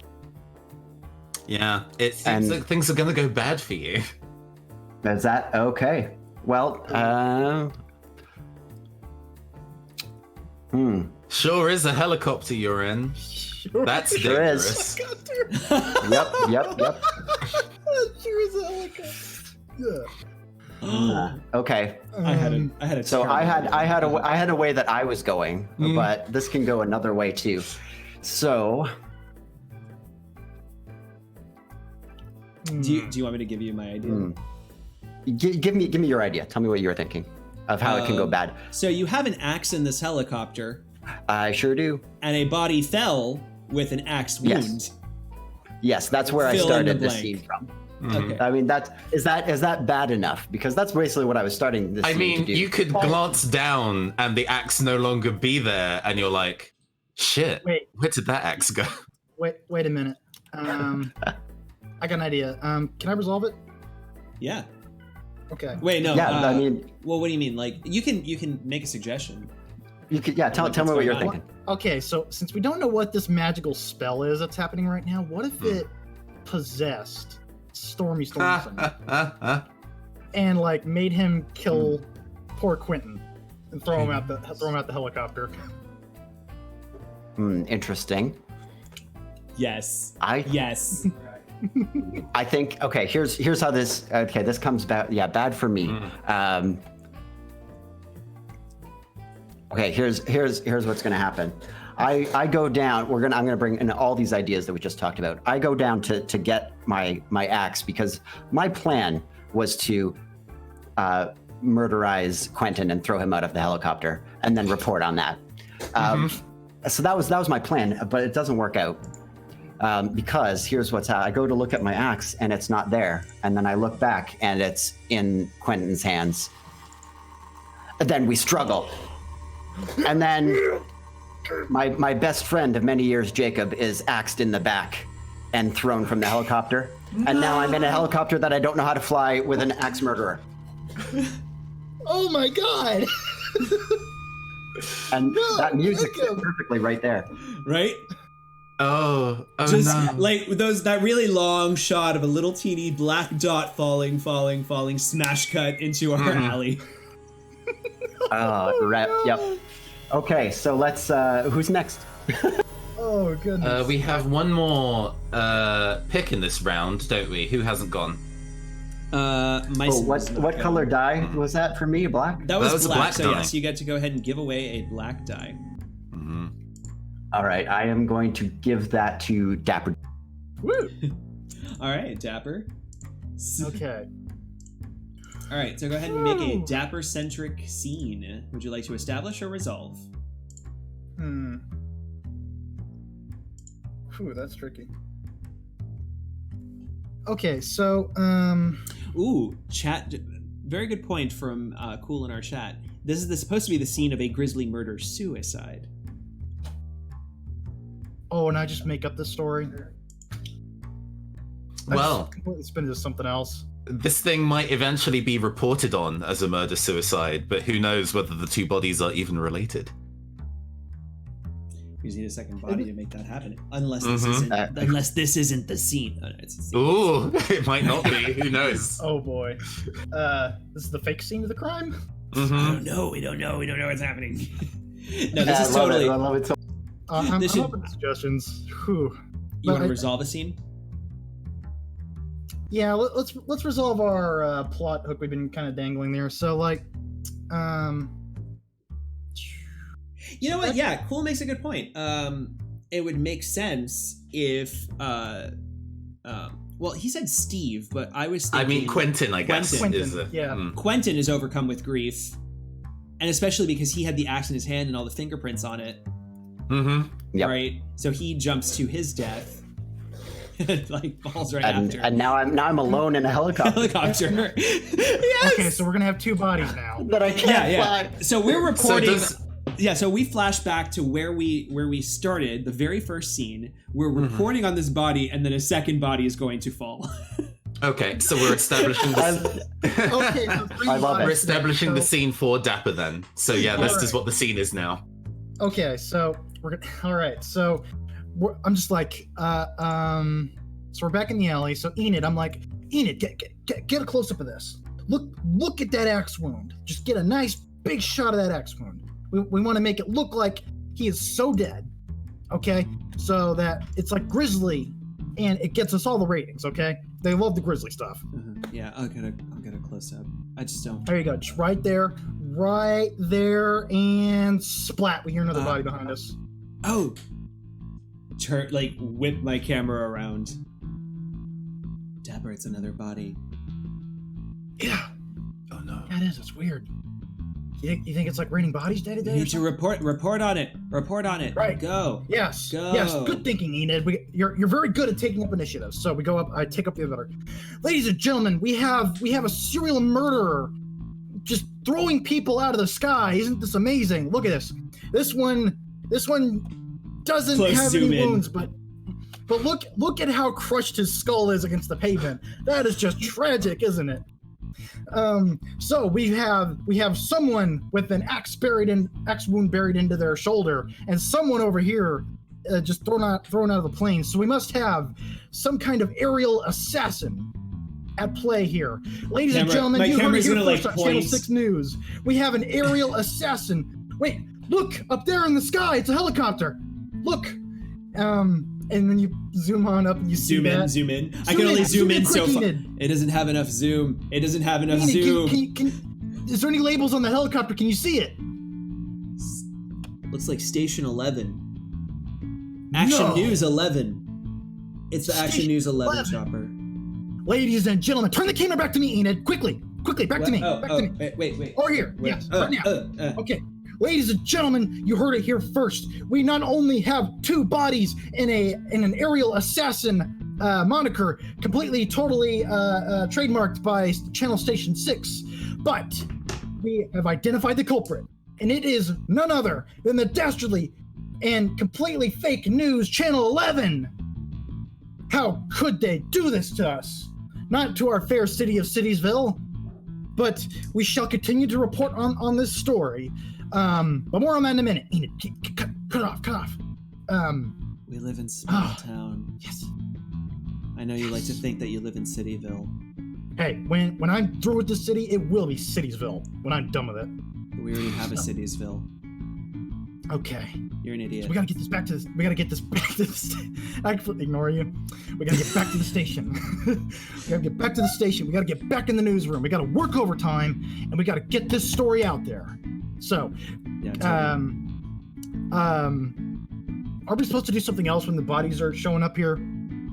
I forget. Who cares? Let's go ahead and head back to the station.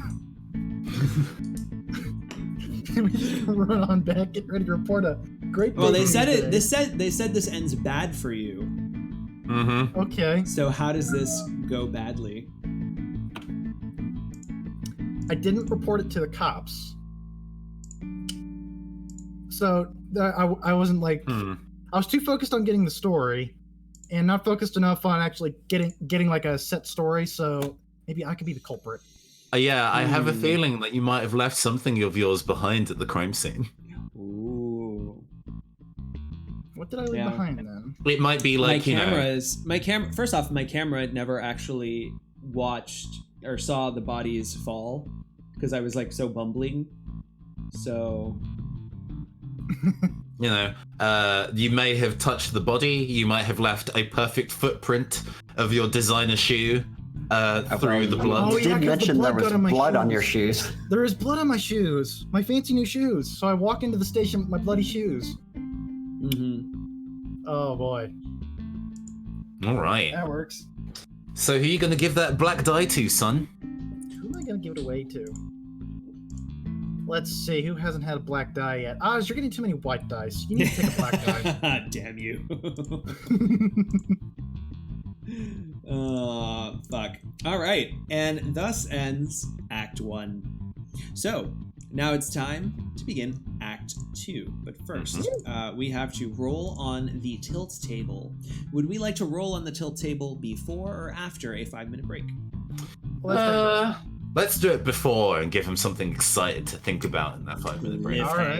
All right, so the tilt table. Let me go ahead and bring that forward. Hide it from the ether.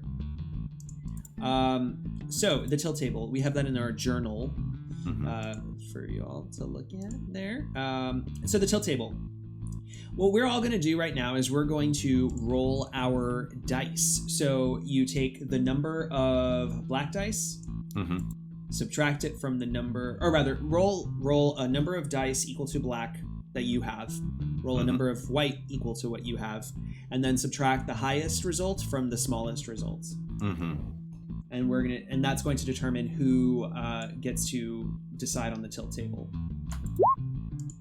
Okay, so 2 dice. 6. They match. Great. Okay, I got a 5. What everyone I else got get? a 0. 0. So you said subtract the highest result from the lowest result. So I'm left with 2. No. You rolled 2d6 because you only have 2 black dice. So you have a 10 because you don't have a white dice to subtract from. All right. And then Palmer, what'd you get? A 1. A 1. Okay, so Myson and I, with the highest results, will be deciding on the tilt table. So I'm going to roll 8 dice. And these are the numbers that we have to select from. Do you have the tilt table pulled up there, Myson? Yep, so I'm looking at it now. Excellent. Okay, so we have 3 2s, 4 6s, and a 4. I'll just put this. Damn, where'd those 5s and 1s go? Yeah, too bad, right? This is a very skewed tilt table. Oh, wait, no, hold on. What am I missing? I'm missing a number. Oh, it's 4 6s. Wow. Okay. It's so crazy. There we go. Okay, so... Somebody wants us to die. All right, so since you rolled the highest, you're going to go ahead and... You pick a category. You pick a category of the tilt. Then I'm going to pick the next category of the tilt. Then I'm going to define your category of the tilt, and you define my category of the tilt. Okay, so I'm already feeling failure. Number 6. Alrighty. So that gets rid of a 6. And I am going to pick...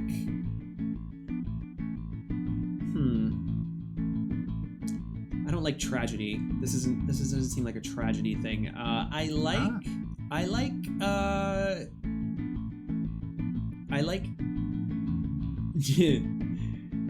like guilt. I'm taking the 4. Okay, so we have 2 2 2 6 6 6. That's what's left. So go ahead and define my guilt. Define 2 or your 6. guilt. Let's see. Betrayed by friends or a showdown. Those are your options. I don't think any of us are friends. Well, no. 2 of us are friends. Yeah. They may be NPC friends. Oh, that's true. Well, they're all dead. Some of them are True. dead. Never mind. Yeah, maybe they just like pile over each other. Let's go with betrayed by friends. A showdown could be fun too, but yeah. Betrayed by friends works. Okay. And so I can choose between a 2 or a 6 for failure. Something precious is on fire, or fear leads to a fateful decision. There's nothing really precious around here, so I'm gonna go, unless it's my camera, but that's lame. Unless it's my suit, it's my station, like my station is like the most important thing in the world to me. Something precious on fire. I don't know. I think I'm gonna go with fear leads to a fateful decision. Yeah. Ooh. Backs against the wall. Dapper dandy man. All right, so the point of the tilt here is these are the 2 new elements that are now going to define the second act. So first act was all of us making big plans. Second act is watching them all fall thanks to the tilt. So keep those in mind, and let's give ourselves a little think about that as we go on a 5-minute break. So everybody stay tuned. We'll be right back for Act 2 of our Fiasco. Soon a few. Awesome. See us.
Hello, everybody, and welcome back to Fiasco here on the Shadowcasters Network. And hey, we've got a raid from J Brews. Thanks, J Brews. Hey, thank you, man. So, Shadowcasters Network, for those of you who have raided us, Shadowcasters Network, we are a tabletop RPG community where we play a bunch of different things, mainly Shadowrun. That's where we got our start from, but now we're playing all kinds of great, cool stuff here on the. Hey, Nathan.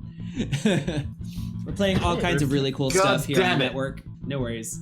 So we're playing all kinds of cool RPGs here on the network, including this one. So usually today we would be playing the Sprawl, but we had a cast member fall out, so we decided, hey, let's play Fiasco. Myson hasn't played Fiasco. Palmer hasn't played Fiasco. Let's go ahead and just let's just do it. Also, Fiasco is amazing. Fiasco's amazing. Yes. I feel, my review so far. Why haven't I done this before? And also, when is it? Perfectly good questions. Exactly. So to catch everyone up on what has occurred so far, a body has fallen. Actually, two bodies have fallen from a helicopter, an Action News 11 helicopter.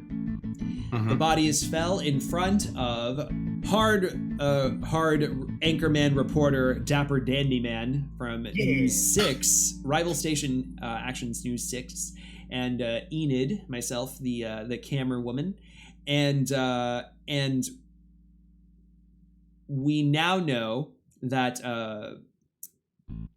that Hurricane Del Monte, or rather, we know that Storm Stormson, who was in that chopper at the time, is the only one left on that helicopter.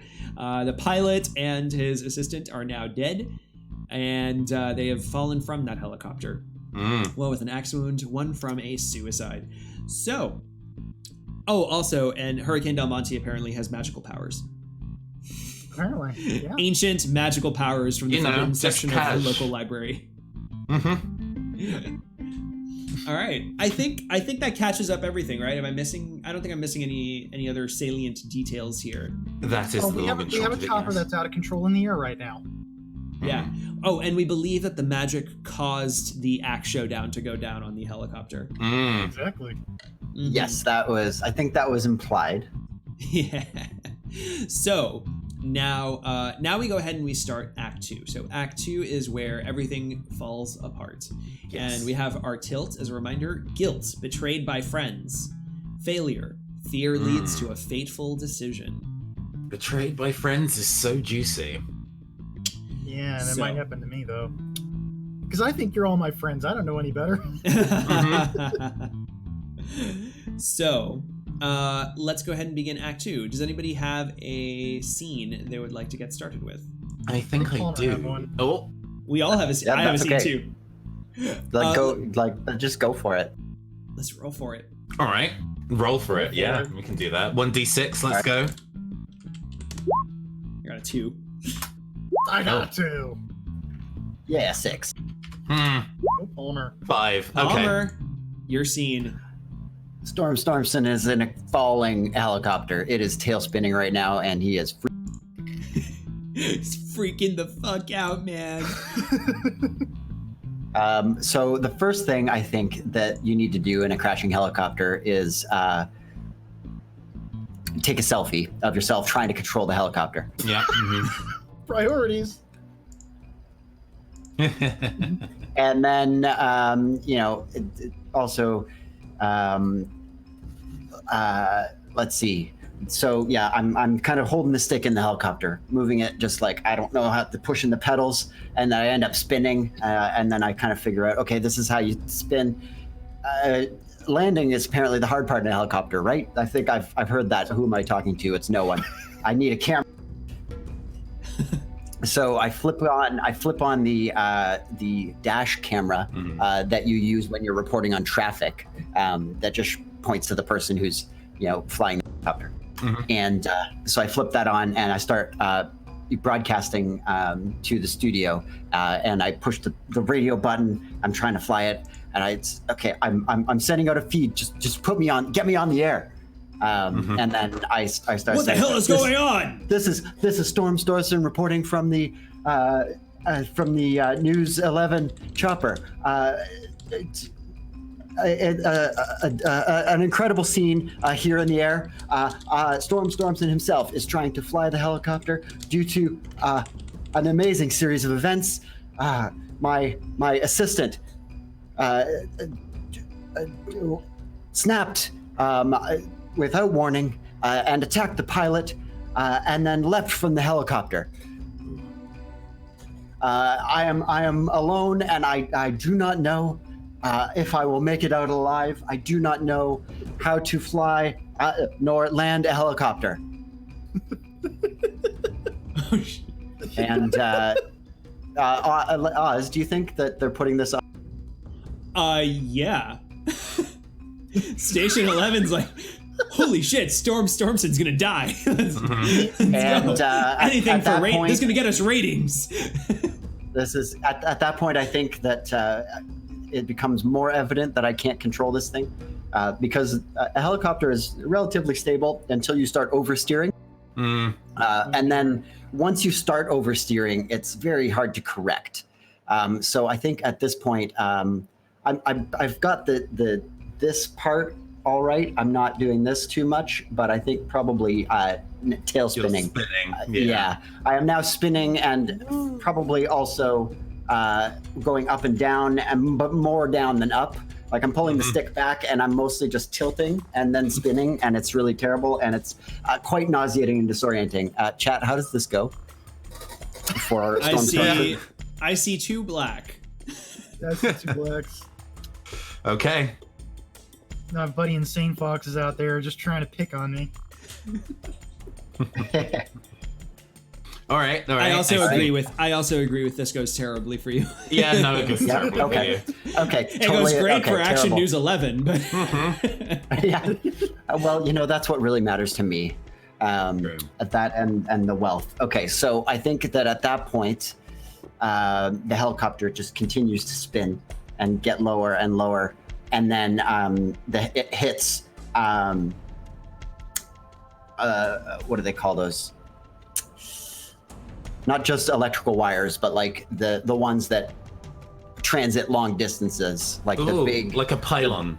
Like like the ones that are close to where the distribution center is. So the helicopter hits into those wires, gets tangled, and then scene cut. Okay, nice. Right. I have a follow-up scene from that because it's actually Transformers. Yes, I was looking for the word Transformer. Thank you. So did you just cause a blackout in the city? Oh, we don't get the report. Yes, I did. Fuck! Oh shit! Oh shit! Right, so follow on from that directly, I have a thing, but first we need to. Okay, so the black die. In Act 2, you keep the dice. You no longer get a choice, so you now have a black die there, Stormy. Expect to collect. who knows? All right, Nathan. Right, so we continue from the shot of it like hitting the electrical wires in the transformer and getting tangled up, and it like cuts out and it flickers up again. Just the kind of vision of the camera flickers up again. It's like upside down and falling, and it presumes to be the view, like the point of view of Stormson. And then we get kind of like a slowly opening eyes shot, and standing in this kind of like open plain area. Like there's an open area around these transformers because it'd be a bad idea for there to be stuff like trees or whatever. And Hurricane Del Monte is there. And they have their book in one hand. They have checked it out from the library and have made their way over to this area outside the power plant, and he's like, "You have arrived." And so that my eyes just opened. So what happened just in the scene is it got tangled up, and then as it got tangled up, a fire started in the helicopter, but I fell out and was briefly knocked out, and then I wake up to my nemesis I'm just a few feet away from this burning helicopter. Yeah.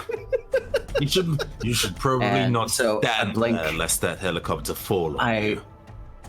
blink a couple of times, stand up, pull off my sunglasses. Hurricane. Ow. Stormson. So, their voices inexplicably gotten posher now that they've got like demonic powers. That's Yeah. Of course. So, You're stuck with it. you fancy yourself as a bit of a weather witch, huh? That you're good at predicting the meteorological eddies in the air. I mean, it's just a matter of simple science, Hurricane. I'm sorry that you're. Science! Mere science. Oh, isn't that delightful? Well, how about we play You're kind of freaking me out a little. shall we? Oh, sorry. You're kind of freaking me out a little bit there, Hurricane. Oh, no. I don't really have time for this. I just crashed it. Yes, you have. That is very unfortunate. Cruel twist of the fates, one might say, wouldn't you? Anyway. I would figure before the ambulance comes for your twisted wreckage of a body. Let's play a little game, shall we? What do you think the weather will be like in the next 10 seconds from now? 20 seconds even. Let's give you some bonus time. And he just sort of stares, looks left, looks right, looks up at the burning helicopter, starts trying to shuffle sideways, like away from it. A Hurricane. Good guess. And kind of like they start chanting ominously, and big thunderclouds arrive over the sky. Oh my God. How does this go? Because that will affect what happens. Yeah. A thunderstrike is totally gonna freaking hit that wreckage and blow. It's gonna. We do have to know how it goes. Yeah. So it Everybody goes wants so it well. to go well for. I agree. This What goes do you very got? well. Yeah. Okay. Well for you. All right. I that agree with probably Wayne, yes. isn't good for me. Mm-hmm. A lightning bolt hits the floor like. I know this isn't how actual lightning works, but this is a shitty TV show, so like, yeah. A lightning bolt hits the floor about a meter away from you. Okay. At the same time, I dive and roll, grabbing up my backstage fire axe that has also fallen from the helicopter, and then I come running at you with it raised, and just shouting. Are you sure you want? So some science for you. Are you familiar with the concept of a lightning rod, Storm? And then Stormson is struck by lightning. Yeah. And scene. Oh, I got the. Oh man. I have. Okay, hold on. Okay, so Nathan gets a white die. Yeah. We now have a blackout and a hurricane in the city. And a thunderstorm and 2 dead bodies. I'm pretty What a day. I'm pretty sure Terrible we're storm. set in Florida at this point. Yep. Yeah. Because hurricanes just spontaneously show up. That's a thing. Doesn't matter. They're It's unpredictable. magic. It's magic. Yeah. So, Ozzy, do you really want this? Otherwise, I got an idea. Yeah, no, I kind of want to. I have a good. Go for it. I have a good one Go here. for it. So we are currently running from. Okay, so there's a blackout, and we're trying to get in contact with Action News 6, and we can't get contact because all of the comms are down, and we're currently running away from this hurricane, right? And getting in the van, and the plan is we need to get this. Like, I basically say, like, as I look, I'm like, I wasn't live broadcasting. How could you even? I I recorded it though. I have the tape. Oh, good. Okay, so that's something we can salvage. We have to get to so, we have to get to News 6. And when we get to News 6, what if? Remember, Enid, you got to be ambitious. You have to have initiative. What if we follow where that chopper crashed? It was just right at the block. We could probably catch the aerial assassin red-handed. We'll make it an even better news story. Yeah, okay, whatever. I'd like to... As long as we can, like, film from within the van, because I don't want to get wet again. Not a chance, honey. All right, let's go. And I turn over the car. All right, so we're bolting down the street. And I think when we finally pull up to, like, the crash site, right? So this helicopter is, like, swinging on wires, right? And it's about to fall down. It's just precariously about to fall down. And we see, like, Hurricane Del Monte in magic storm pose, and he's like 5 foot off the ground, and it's just like, yeah, and then like as we're driving up, lightning, and we see Storm Stormson falling down. We're like, holy shit! Are you getting this? Oh, yeah. Wait. Okay. Got it.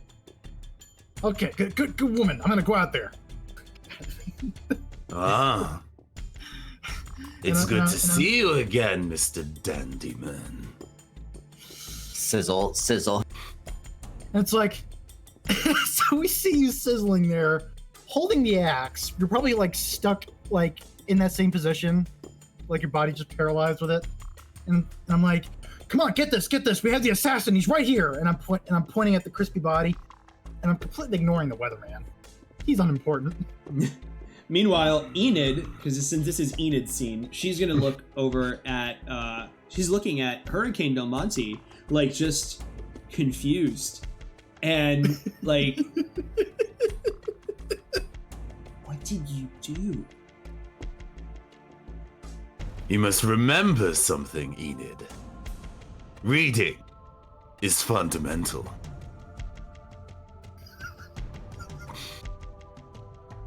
I hate reading. And I chuck my camera at you, and I run. I run. Away or towards? Well, actually, no. Hold on. We should see like how this scene goes before I decide whether I want to chuck this camera at you or not. But yeah, actually, no, lies. Everyone in chat says bad. Yes, I chuck the camera at you, and I just bolt to the van. A camera? Well, Mr. Dandyman, it seems we might have a live studio audience. Who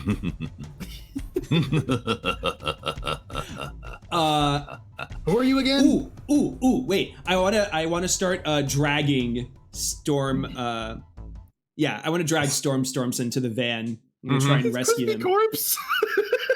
He's still alive. Lightning strikes usually don't kill people. Yeah, guilt betrayed by friends. That's my tilt. So I just totally turn sides, and I'm like trying to save Storm Stormson. I'm trying to drag him to the van while I've distracted Hurricane Del Monte with Dapper Dandyman. So, this is Dapper scene now. Oh boy. Oh, you go and take that black die, Oz? Yes, I do. Okay. Oh, Enid. So.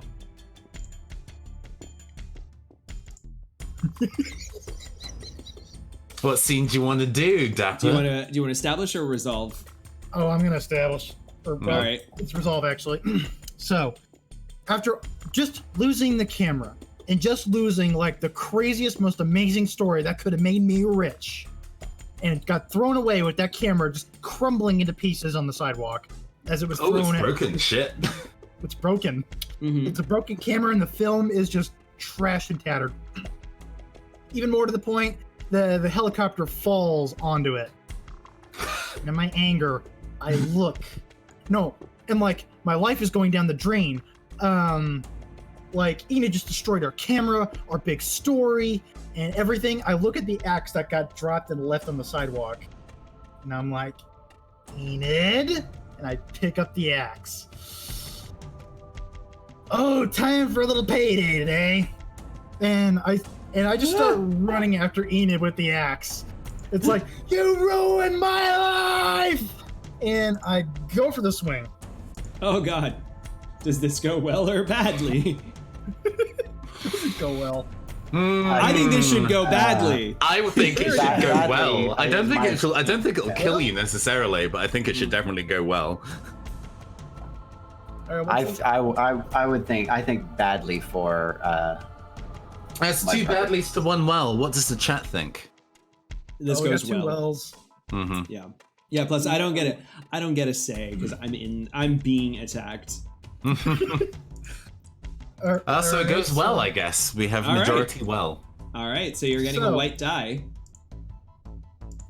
So I get my satisfaction from like my fear and anger and just spontaneous emotion of my facade being just taken down from this. And my axe comes down and buries itself right into Enid's back. Ah! Ow! Shut up, Apple Watch. I don't care about your opinion. So I'm like, we had us a great story, and I go for another swing. Oh, your screen shook as you did that, Jesus. We had a great story. We had us the moneymaker. Ah! And we could I have just been take on a hit richest channel after in the hit station. after hit. Some proper Scream Queens shit. Yeah, no, yes. totally. Enid is totally dying right now. Oh, And meanwhile, we're hearing. Oh boy. Okay, so She's bleeding out on the ground. and then I'm like, and you know what, Enid? I pull my axe over my head, looking at her neck. I'm like, this is what we call a wrap. And I just swing, and like a golf ball, her head just flies off with that axe swing. Boof by Enid. And I'm just covered in blood. My whole suit's ruined. and I'm okay And with I'm- this. then I'm there, sizzling. crispy, and now also blood soaked in somebody else's blood too. All right. Oh boy. So I presume that I'm also unrecognizable. You're maybe not as classically handsome as you previously were. I know a good surgeon. all right. So 4 scenes remain. Myson gets that white die added to their pool. Yeah. Yeah. Oh boy. So a murder has been committed in front of the 3 of you. By Dapper Dandy Man.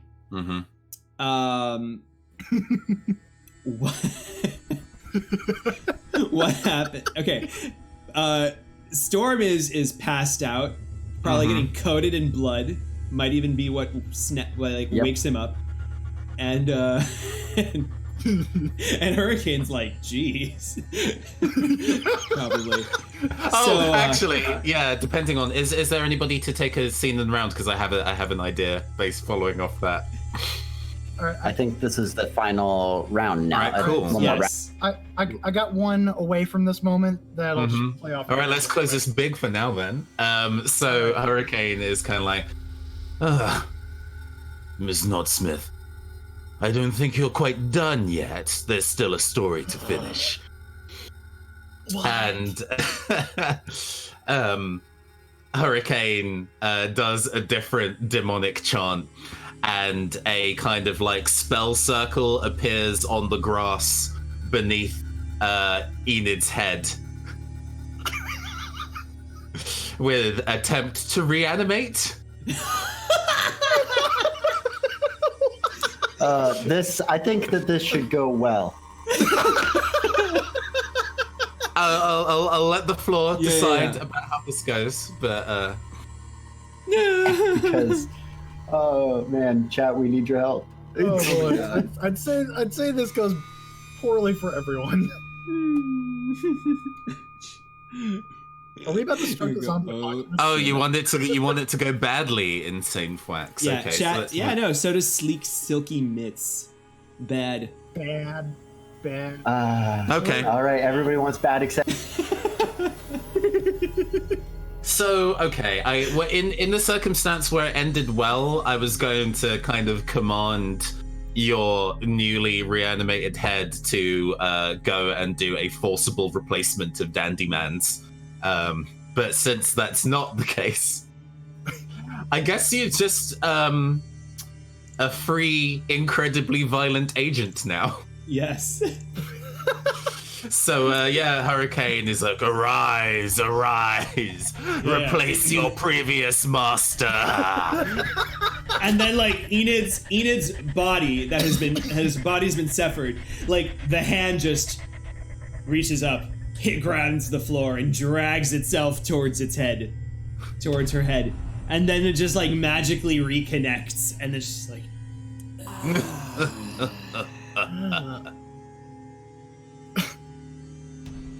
What? Let's have TV.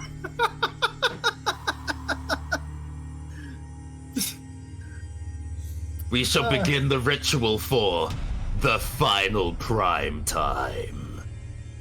Oh boy. Oh my god. I broke the camera. There's also no light. Nobody can see. Like, there's no connection to the city. Like, literally, we can't do the news. Fool. Foolish mortal, although I suppose you're undead now, so I guess that isn't an insult that works anymore. Anyway, who needs TVs when we can project the news into the minds of thousands?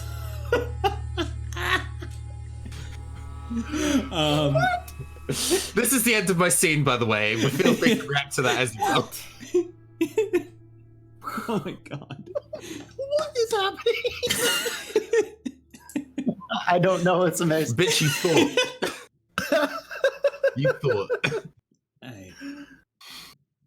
I thought we were just gonna be Anchorman buddies, just going on. Nah. Anybody else? Nah, just no. Who needs that? No, I'm Channel 666 News. Very good. Why didn't we see it coming? Thank you, Insane. Oh my god. Oh boy. Yeah, I don't know. I don't know what to do. I don't know what to do either. We need to resolve a scene, clearly. Okay. I think that this is a good time for some spillover from this magical ritual, sort of brushed up against the side of Stormson, reviving him enough from his partial coma that he's now awake. And then is just sort of he's up against the Channel 6 van where Enid had dragged him, with his crispy skin, and just starts climbing, pulling himself up on the handle. And he's just there, and he looks at what's happening, and this has all gone.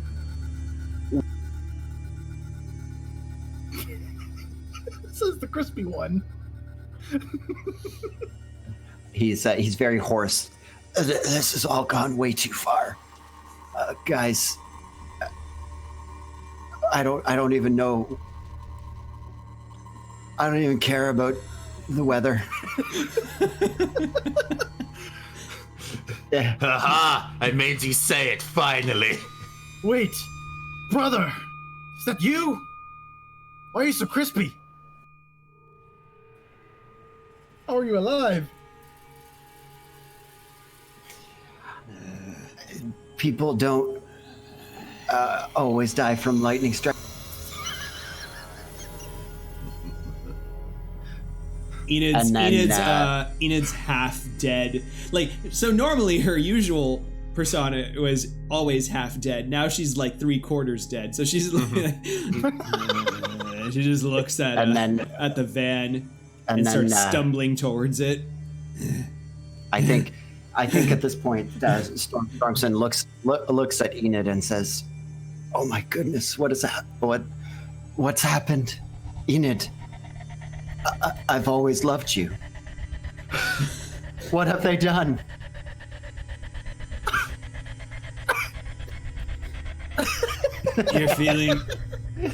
Your feelings mean nothing to me.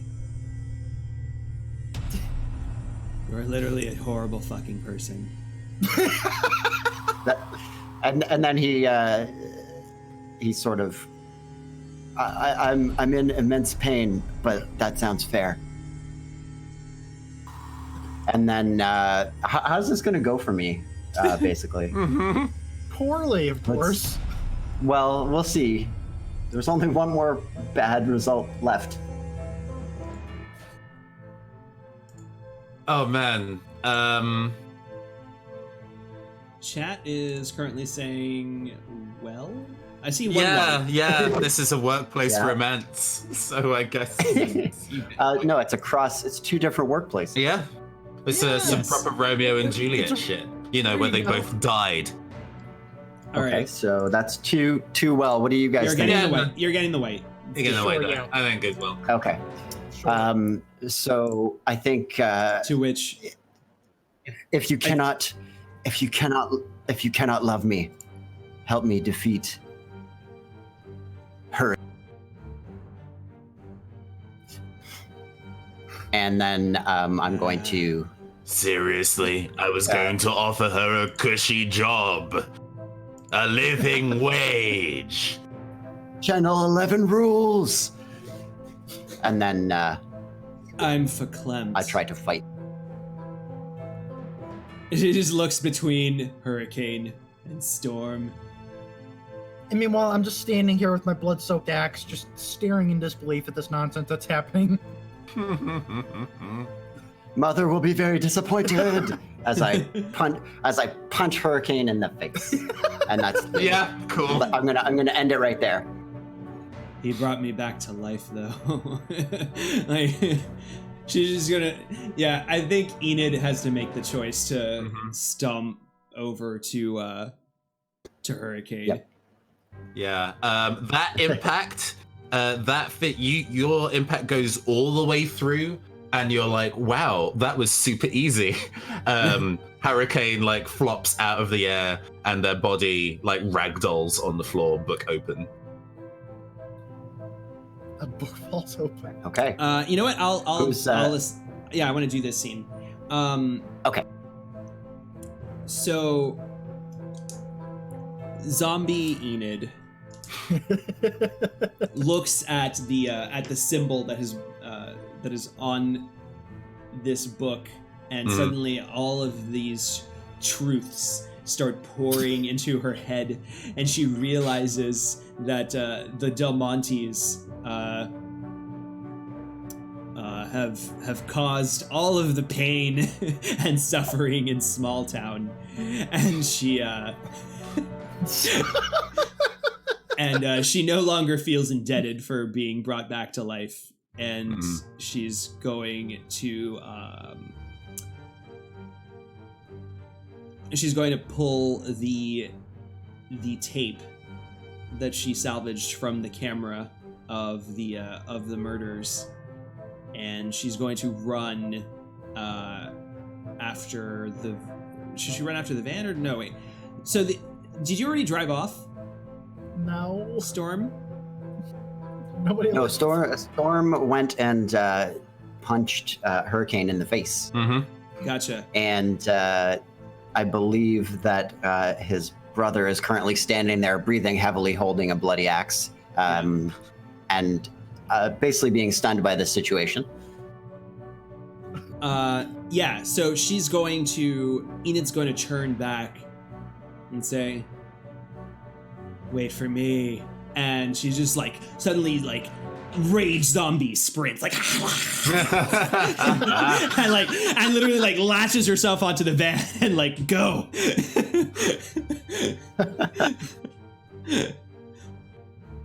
And as we drive off, I'm going to I'm literally just gonna toss the I'm tossing the tape into the van and say, I've got a story that we can edit.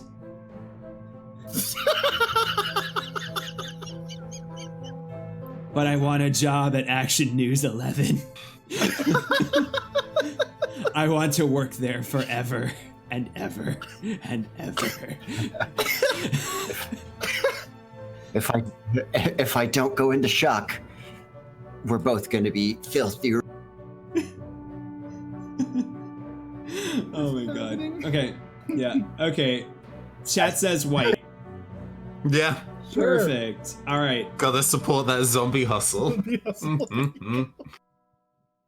All right. Insane fucks, you're right. I think the final scene belongs to wait, no, we Dandy. still have to resolve it.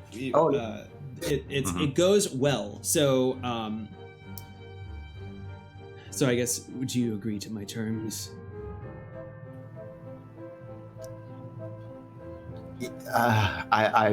I'm still in an immense amount of pain. I want the best so cameras you have, you son of a bitch. I'm definitely thinking very clearly, so I agree. That's all I needed to hear. We will. And then upon you saying that, your name suddenly magically etches itself into Enid's skin. You are now bound by contract. What is happening? You know what? I'm okay with this. This is fine. Everything is fine. This is what a loving relationship is, right? I've never had one. I have no point, frame of reference. At that point, the skin, the flesh of one of my fingers, but it's fine. It's all good. I'll be with you. This is fine.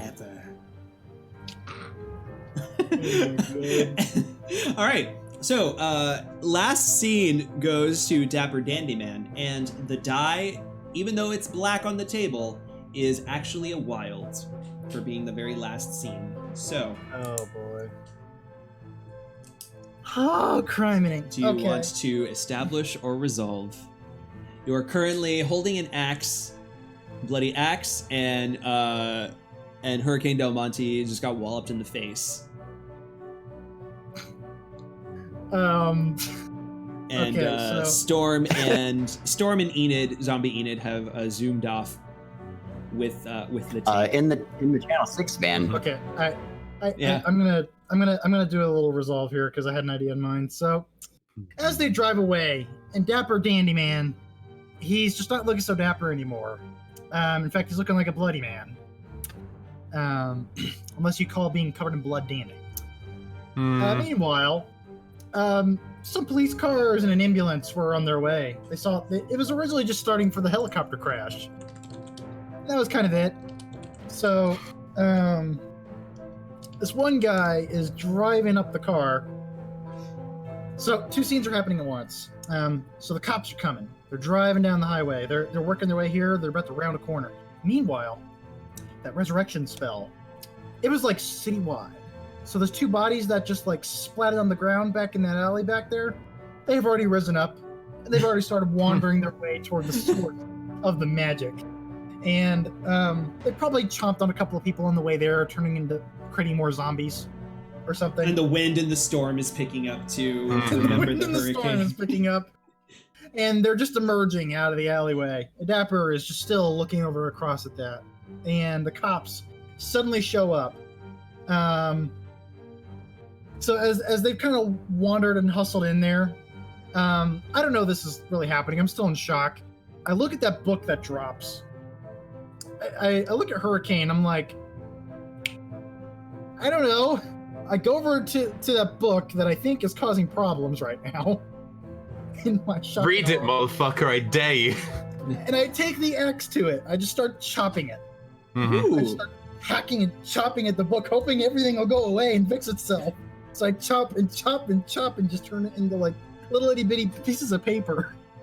So chat, does this go well or badly?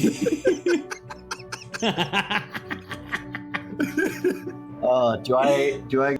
Yeah, you're not in the scene, so Yeah, we I can mean, If this ends badly, I know how to wrap this up. This ends Chat's well. saying badly. Chat's Okay. saying badly. Well, 100% badly.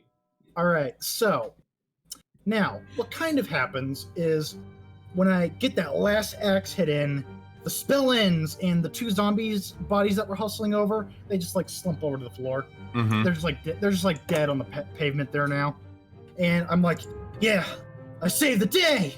Yeah! I'm like pitching that axe in the air as the cops come around the corner, and they see me covered in blood, two bodies over there, a knocked out dude over here, and my axe is covered in blood.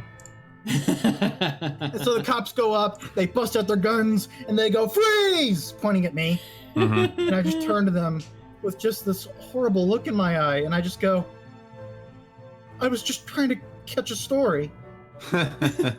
When you slice the book in two, Hurricane's eyes snapped open and they gasped in but the body is lifeless again. The eyes are completely white scleras, no iris or pupil. But it's lying lifeless again now.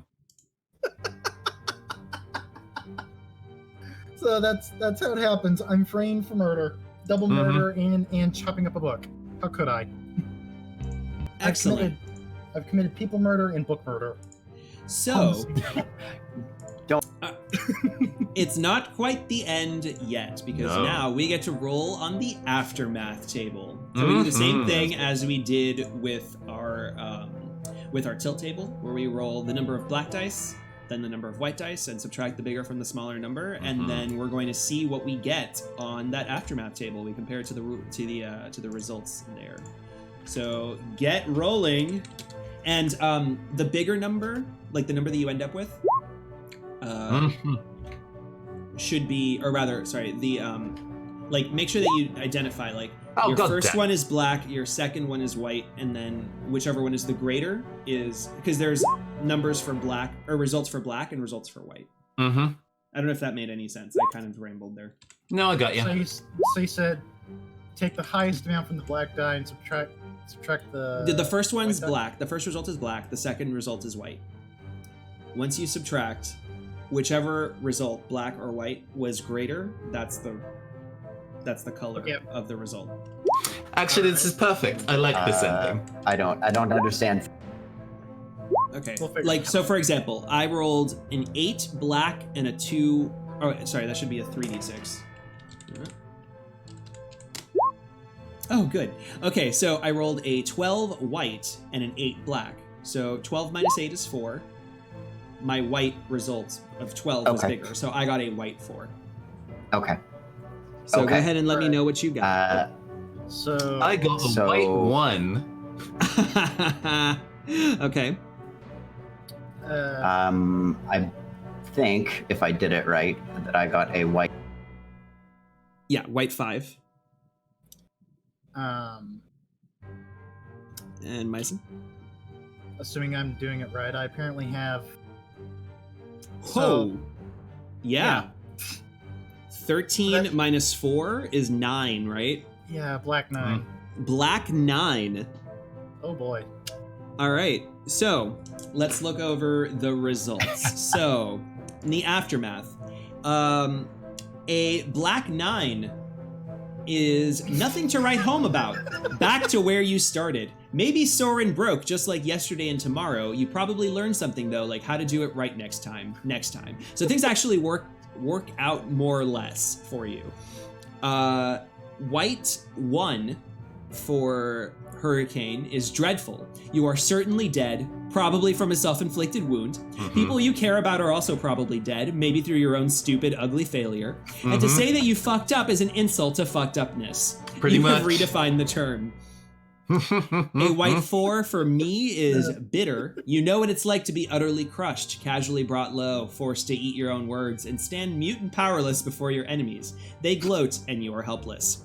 And Palmer, for Storm Stormson, white 5 is miserable. You're humiliated in a big public way, and whatever reputation you once had is now in dirty pieces all around you. You'll never think of these days without a shudder of horror at your own aggressive stupidity.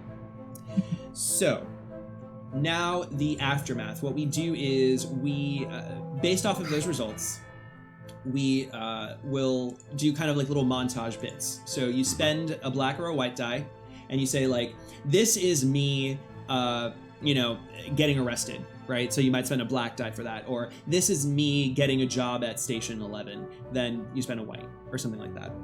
Does that make sense? And then we just kind of keep going around until all of them are spent. So I have the most dice, so I'm going to go ahead and go first here. So I'm going to go ahead and...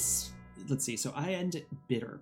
I'm going to spend a white die to say that I got us enough footage, but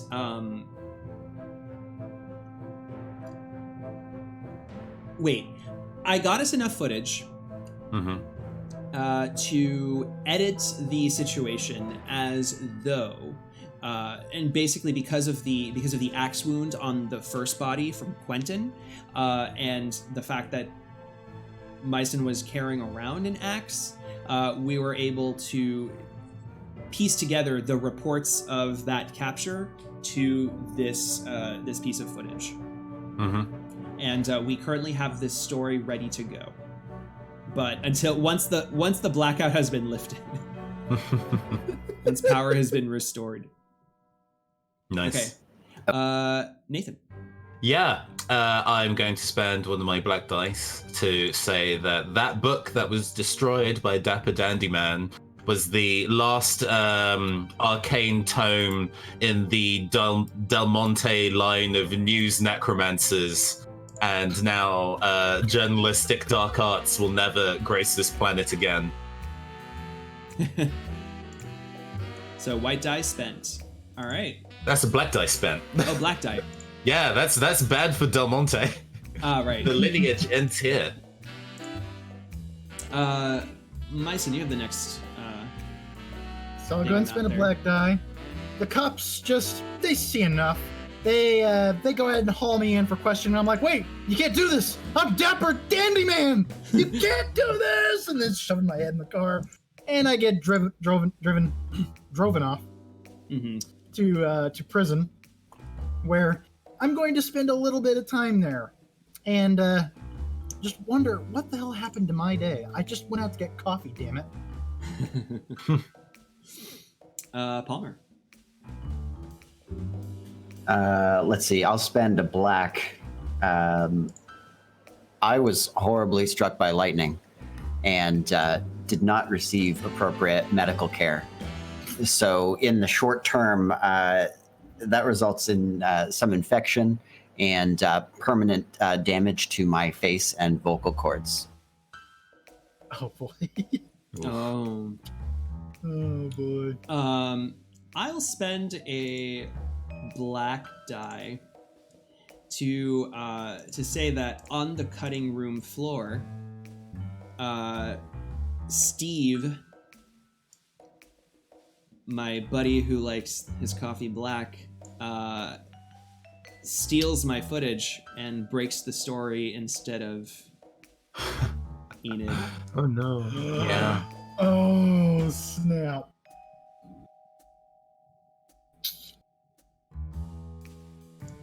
So that's yeah. So once things are up, yeah. That's basically it. Like the story has the footage and is able to eventually break the story, or bring it to. And Enid don't get no darn credit. Brings it to Station 11. And gets a promotion with them because this is to avenge his friend Quentin, who died at the hands of the aerial assassin. Yeah. There we go. That makes sense. Damn it, Steve. Okay. I spend my second black die. With defeated in combat by Storm and with his arcane tome depleted, Hurricane just turns to ash, just kind of dissolves and is scattered among the seven winds, as per his birthright, and he is no more. Myson. I'm gonna go ahead and spend a white die. So, the footage that remained, it definitely clearly showed that I did not kill those two people I'm being framed for, and clearly the person who is supposedly dead is alive, so they have no grounds to actually keep me in prison. It's all circumstantial. So, with all that nonsense that just happened, they kind of released me and determined I was not at fault, actually, because I'm just too incompetent. Stormson. Let's see. So I've just got white left. So with this fiasco, I'm gonna spend a white. I am not fingered for any of these crimes either, and I think that is probably enough. Like I spent some time in the hospital. I don't get arrested, and I don't lose my job. I go back to working at. I go back to working at Channel 11, but because I've lost my voice, at least partially, and my dashing good looks, I now am the helicopter pilot for Steve, the head weatherman. Nice, But nice. but Very you know good. but it's all right. I didn't get fired. So, Of course. but everybody is like blames me for the blackout. So that's no fun. I will spend a white to later on one day approach Stormson and say, "You have no voice. I don't have a voice back. We have something in common. You want to go for coffee?" And he nods and said, "Yeah, that would be great. I'd love to eat it." Cool. And then he kind of like half smiles because half of his face doesn't work right. So. Enid doesn't smile. She's incapable of it. And then they get the coffee. Yeah. Nathan. I spend a white die. It starts to rain. It doesn't stop.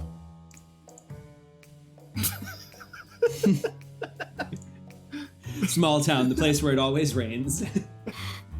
Let's move over to Seattle. Smalltown's got the title now. I love Just it. a light, miserable drizzle for quite a while. And I would like to spend my last dice last, if you don't mind, so everybody Sure. finish up the rest of Sounds that. good. Dapper. Well, apparently, as I was walking out of prison, I spent this black die. Some time had passed, a few weeks. And even though they didn't really pin the story on me, the clout sure came anyway. And Channel 11 was there to record it all. Was he really responsible? Did he just get away with murder?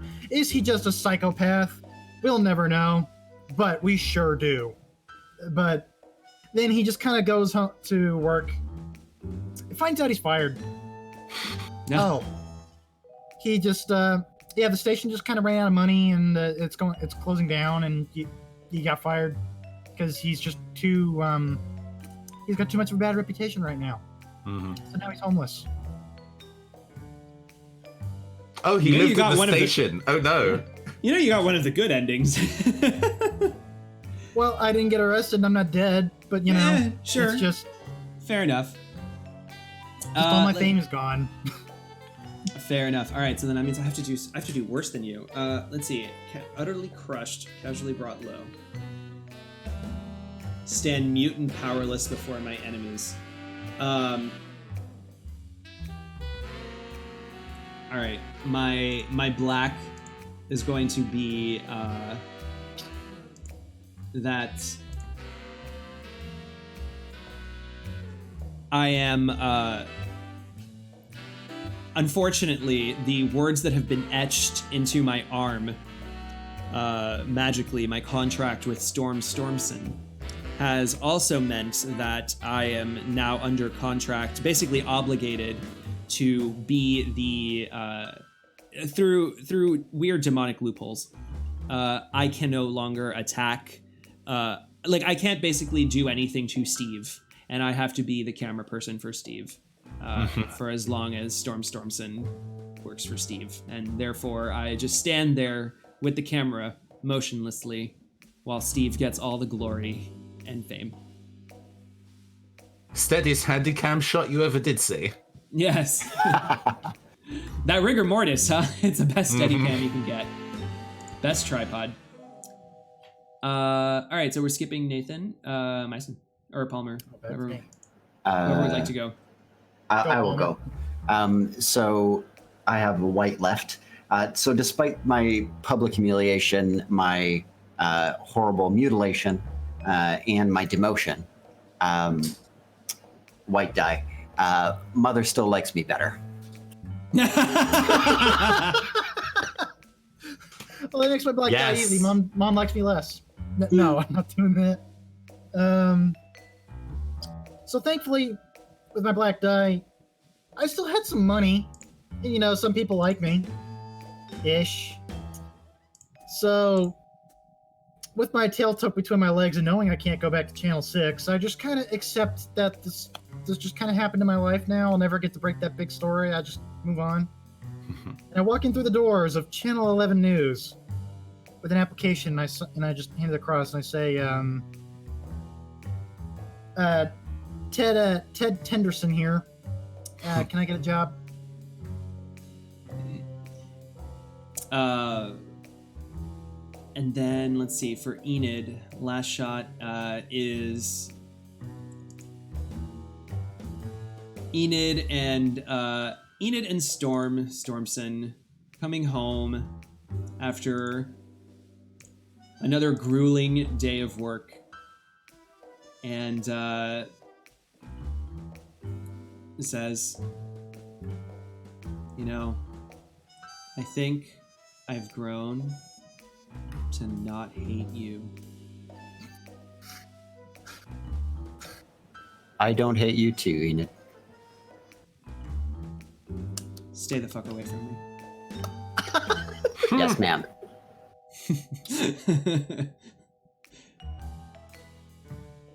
I go to my zombie bed. I go to my bedroom and I hang upside down from a bar in the rafters. The office gossip is absolutely wild about you two. Yeah. All right, Nathan, what's that last die you've been saving? So, it's been a solid week of nothing but rain with overcast clouds. And one day, a whole bunch of giant eyes open up in the sky. And there's a booming voice that echoes in every single buzz head in Smalltown.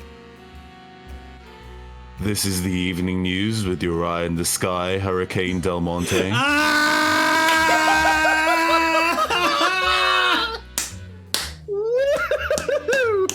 And now, the weather. And it ends. Oh my god, yes. Wow. And that, ladies and gentlemen, was a fiasco.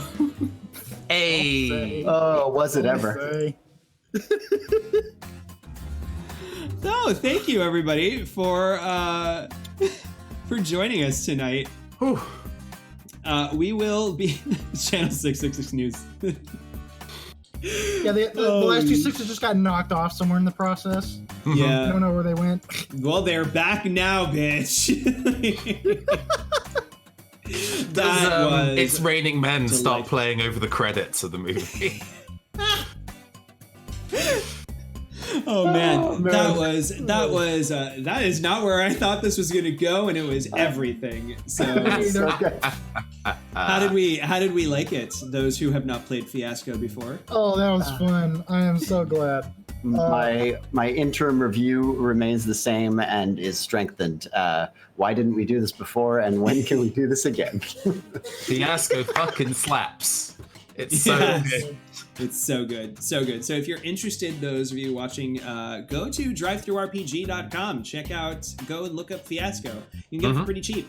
All you really need is the book. It comes with some intro scenarios, and then there's all kinds of free scenarios as well, and you can even create your own relatively easily. Creating your own is so much fun. It's so good to do with like a group of people. Mm-hmm. Yeah, and all you need are a lot of D6s of one color and another color, and a lot of index cards, and that'll basically get you through the day. It's absolutely worth it. Cool. My girlfriend is sitting here shaking her head. Having only heard the ending. Yeah, everything was tame at the start. We promise. Nothing was out of the ordinary. A body fell from the sky and landed. It's perfectly normal. So normal. The most normal. My god. It's the most normal we've had this whole thing. Oh my god. Absolutely freaking love this. So, if you liked us and you liked what we do, definitely come back in 2 weeks. We will be coming back along with another cast member named Allie, and we play the Sprawl. That's actually our normal show, but we decided to do Fiasco because Allie wasn't available. So definitely come and check us out. The Sprawl is our cyberpunk tabletop RPG that is powered by the apocalypse, and tension is high, as they are literally in the midst of a smart mecha factory about to pull the trigger on some sabotage. It's going to go very, very well, I'm sure. We are deep in the lines then. Yeah, it's going to be great. Absolutely. So that's going to be July 20th at 1 p.m. Eastern. Other shows that you might be interested in. We have Join the Anarchy. That's actually in 2 nights. On Monday night, 9 p.m. Eastern, I run that, and that is our Shadowrun Anarchy improvised actual play, where we take suggestions from our audience. We have a bunch of other shows. Definitely come and check out the schedule. Things like Mutants and Masterminds, and custom D20 system named Shattered Isles next Saturday. Sea of Spears, which is our Game of Thrones actual play using the Song of Ice and Fire system, and I know we have other stuff. So the ones are Shadowrun 6th Edition. Shadowrun 6th Edition! The preview game of Shadowrun 6th Edition, the full rules that have not been released. You want to check those out? That's Thursday. It's actually, and that campaign's actually wrapping up. Yeah. So, yeah. And, I'll also be at Gen Con in a month. Just wanted to... So will he. So if you want, come up, say hi. I don't bite. I'm a zombie now. All right, let's go around the table. Let's say, what is it that you do? Reintroduce yourselves, or outro yourselves, rather. Let's start with Nathan. Hi, I'm your new favorite parasocial relationship, Nathan Blades.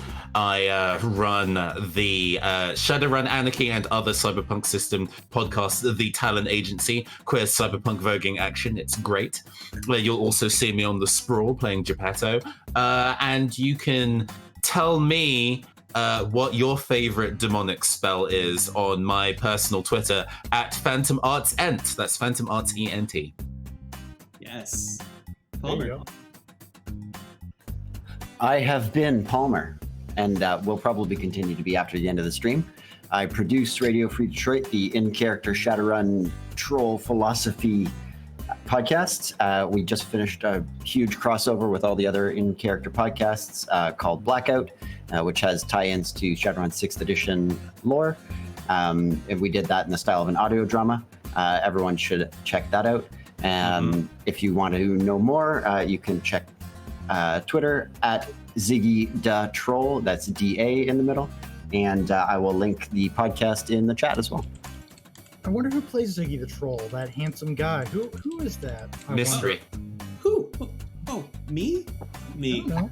Yeah.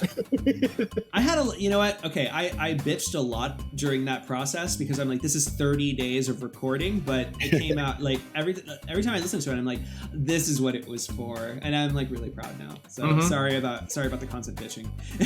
it was during like streamathon time, so I'm like, I'm so stressed. I have to record. It was whatever. Oh man, yeah, never again, but it was worth it anyway. Yeah, absolutely, for sure. Myson. And yes, I'm Myson. Pretty much nobody, but I'm turning into somebody. Who knows? We'll see. But otherwise, I have a podcast coming up called The Chrome City Chronicles. It is an actual play set in Indianapolis, my own interpretation of Indianapolis. It's going to be part actual play, part audio drama. Kind of set around our game we've been playing for about a year and a half. Aside from that, I am on the Sprawl as well as Whistleblower, the hacker, who is stuck in a very awful position. He's just in the worst spot. I will also be at Gen Con, but I'm going to be running first taste games of Shadowrun 6th edition. So if you guys find yourselves at Gen Con, come visit my table. I will be there. I will be running 6th edition. It will be fantastic. Neato. Indeed. And Indeed. finally, I sort of outroed myself, but I'm Oz. You can find me at Ozcore, OZZKORE. And also make sure that you follow Shadowcasters Network, our Twitter, at SRCasters. And visit our website, shadowcasters.network. /schedule for the Twitch schedule of all of our upcoming stuff for this month. And you can also do shadowcasters.network/discord to join our badass community of like thousands. It's good stuff. Yeah. So all right. That basically wraps it up. That's a wrap. Everybody had a lot of sixes. fun. Let me see. Who should I raid today? I don't know. I should have been looking at this beforehand. Let's see. Who should I raid? We're too busy having fun, okay? That's a good Right. excuse. Yeah. Let's see. There's people online. Encounter role-playing. Oh! Twist Gaming is live from Dice Tower Con. Let's join them. I love Dice Tower Con. Ooh. That's here in Florida. Neato. All right. So we will see you over there. Let them know that we sent you. And have a great Until then. fiasco in your personal lives. Bye. Exactly. Bye. Bye-bye.